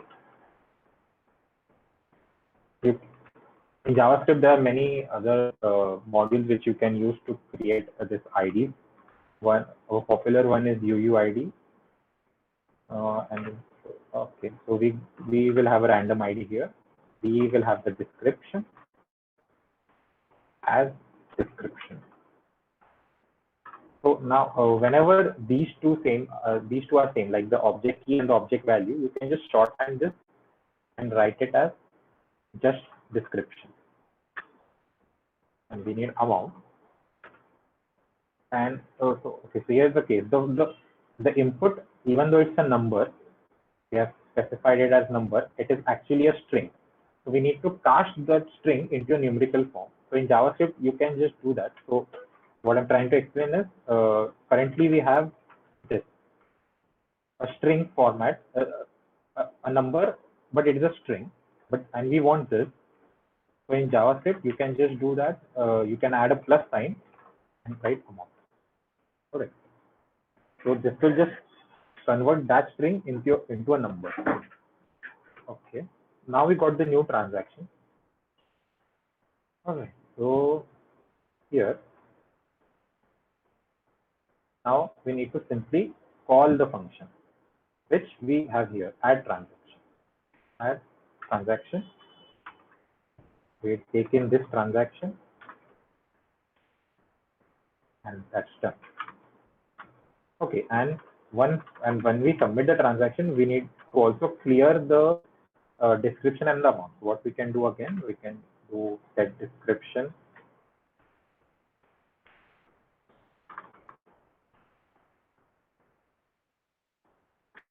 and set amount as this. All right. So okay. So yeah. To go over this, to change any state, to change any input values, we need to first make state for each input type. Then we need to assign the value as a state, and whenever it changes, we need to update that state using the setter method. All right, and submit the form. We'll use the onSubmit event. We created a handle submit function for it. First, we prevented the default thing from happening, that is the page loading. We got the new transaction. We called the add transaction method, and we cleared the input. Let's see if this is working. I'll refresh. All right. So now, I got a bonus. I'll have it at 10,000. Add. All right. Okay. So this is working. Okay, that's it. Okay. So I think we have covered most of the parts except one, that is the delete transaction. Now, if you hover over this, you get this X button, but you cannot click it, right? We need to add functionality for. So similar to the add, which we did in the main app component, we'll also write delete function on delete transaction. And here we'll take in the ID. All right. So okay, here we take in the ID. And now we need to filter it because we need to delete, right? So we need to filter the list. What we do, const updated transaction list, transaction equals to transaction. Then we have the transaction with us. So what we check in this, that t.id is not equal ID. So here we'll get the updated list, and we need to set the transaction using the set transaction method, right? Using the updated transaction. So these functions, the filter function, the map function, and the reduce functions are very fundamental, and once you start coding in JavaScript, you will use them regularly. All right, now the delete transaction. Okay, so we need to delete the item. So we need that when we click this button, which we are given X, we need to add this the delete transaction to this button's on click. So if you now see the like the hierarchy, we have the app.js, which has the transaction list. The transaction list has the transaction item. The transaction item has that button. So if you see, we need to pass that property 2 times. So I'll show you. I'll do that. So first we'll pass it to the list. We'll do delete transaction, and we'll do delete delete transaction. Right. Then in the list, we will get that delete transaction.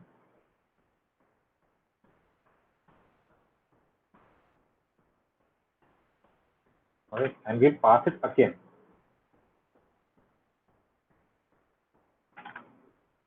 All right, and then in the item, we get the delete transaction.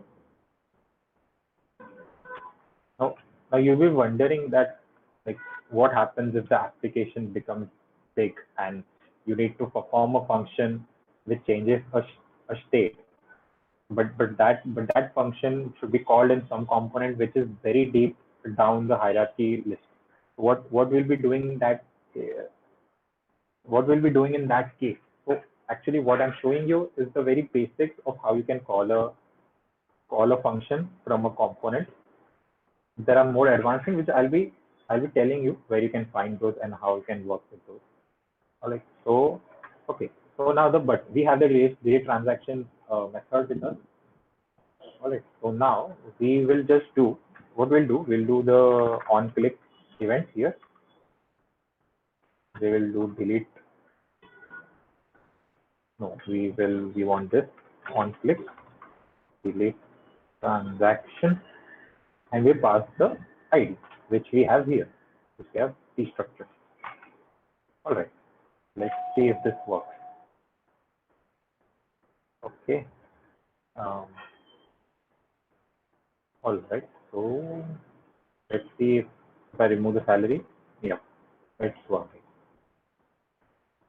Okay. So now what we can do, we can remove the initial list we were. So this is the thing, when you're start to make anything, you can like use some dummy data, or you can use dummy APIs to create that data. We can remove this as we are done using it. Do an empty list. Now let's see. Now I'll be adding a salary. Okay. Add transaction. Okay, great. The salary is added. So okay, so you see, right? So our transaction state is in the main app component, this transaction state, but it is updated using the add transaction. So we are simply passing this add transaction as a property. Then we are accessing that add transaction inside this add transaction component, and we are just calling the function here. So when this function runs, we go back, and this function run, what it will do, it will just take the existing transaction, it will spread across this array, and it will just add the new transaction here. So this is how the add one works. And similarly, if we delete it, if we do delete, similarly what happens, we are passing it the delete transaction inside the list, then we are again passing that delete transaction to the transaction item, and then we are calling it from that transaction item. So this is the basics, like what we learned in the previous 2 hours, and from that we have implemented this. So it shows you that from very simple concepts also you can easily get started in React. So we have successfully built our project. I'll be sharing the link to this repository, and you can have a look. In that repository, I've added a check that whether, so now what's happening now, if suppose the amount is 0, I can just add a transaction if you don't want. So you can add checks where if to see if the transaction is 0 or not. All right, so this is it. Now for some resources, I highly recommend the React documentation. And if you go to the get started, yep. So they have the installation, they have the main concept, which I went over most of them. Then there are the advanced guides, which once you are done with this, you can move to the advanced guide. Then the hooks. So now I just went over one hook because it requires a time, and it requires time, and you should be aware. You should know about the life cycle, the React component life cycle. So you can have a look at this. The documentation is a great place. You can do courses on Udemy as well, but for that I would suggest that don't fall into course the course project trap. So what happens is you just like binge watch the whole entire course.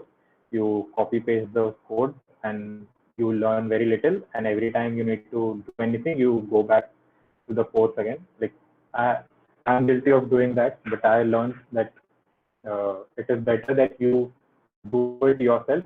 So that's why I highly recommend the React documentation, because if you might struggle in the beginning to understand all these concepts by just reading. So you can take up a course in the beginning, but I highly recommend to read this library, read this the React documentation, and along with that, people interested in mobile development can check out the React Native course. Uh, yeah, and there are a couple of, so I'll be sharing a document with the team and they'll forward it to you. So that will have the links and the repo links and the recommended resources. So yeah, I hope you enjoyed this course. Yes, thank you. Hello, sir. Can I just convey the vote of thanks? Yeah, sure.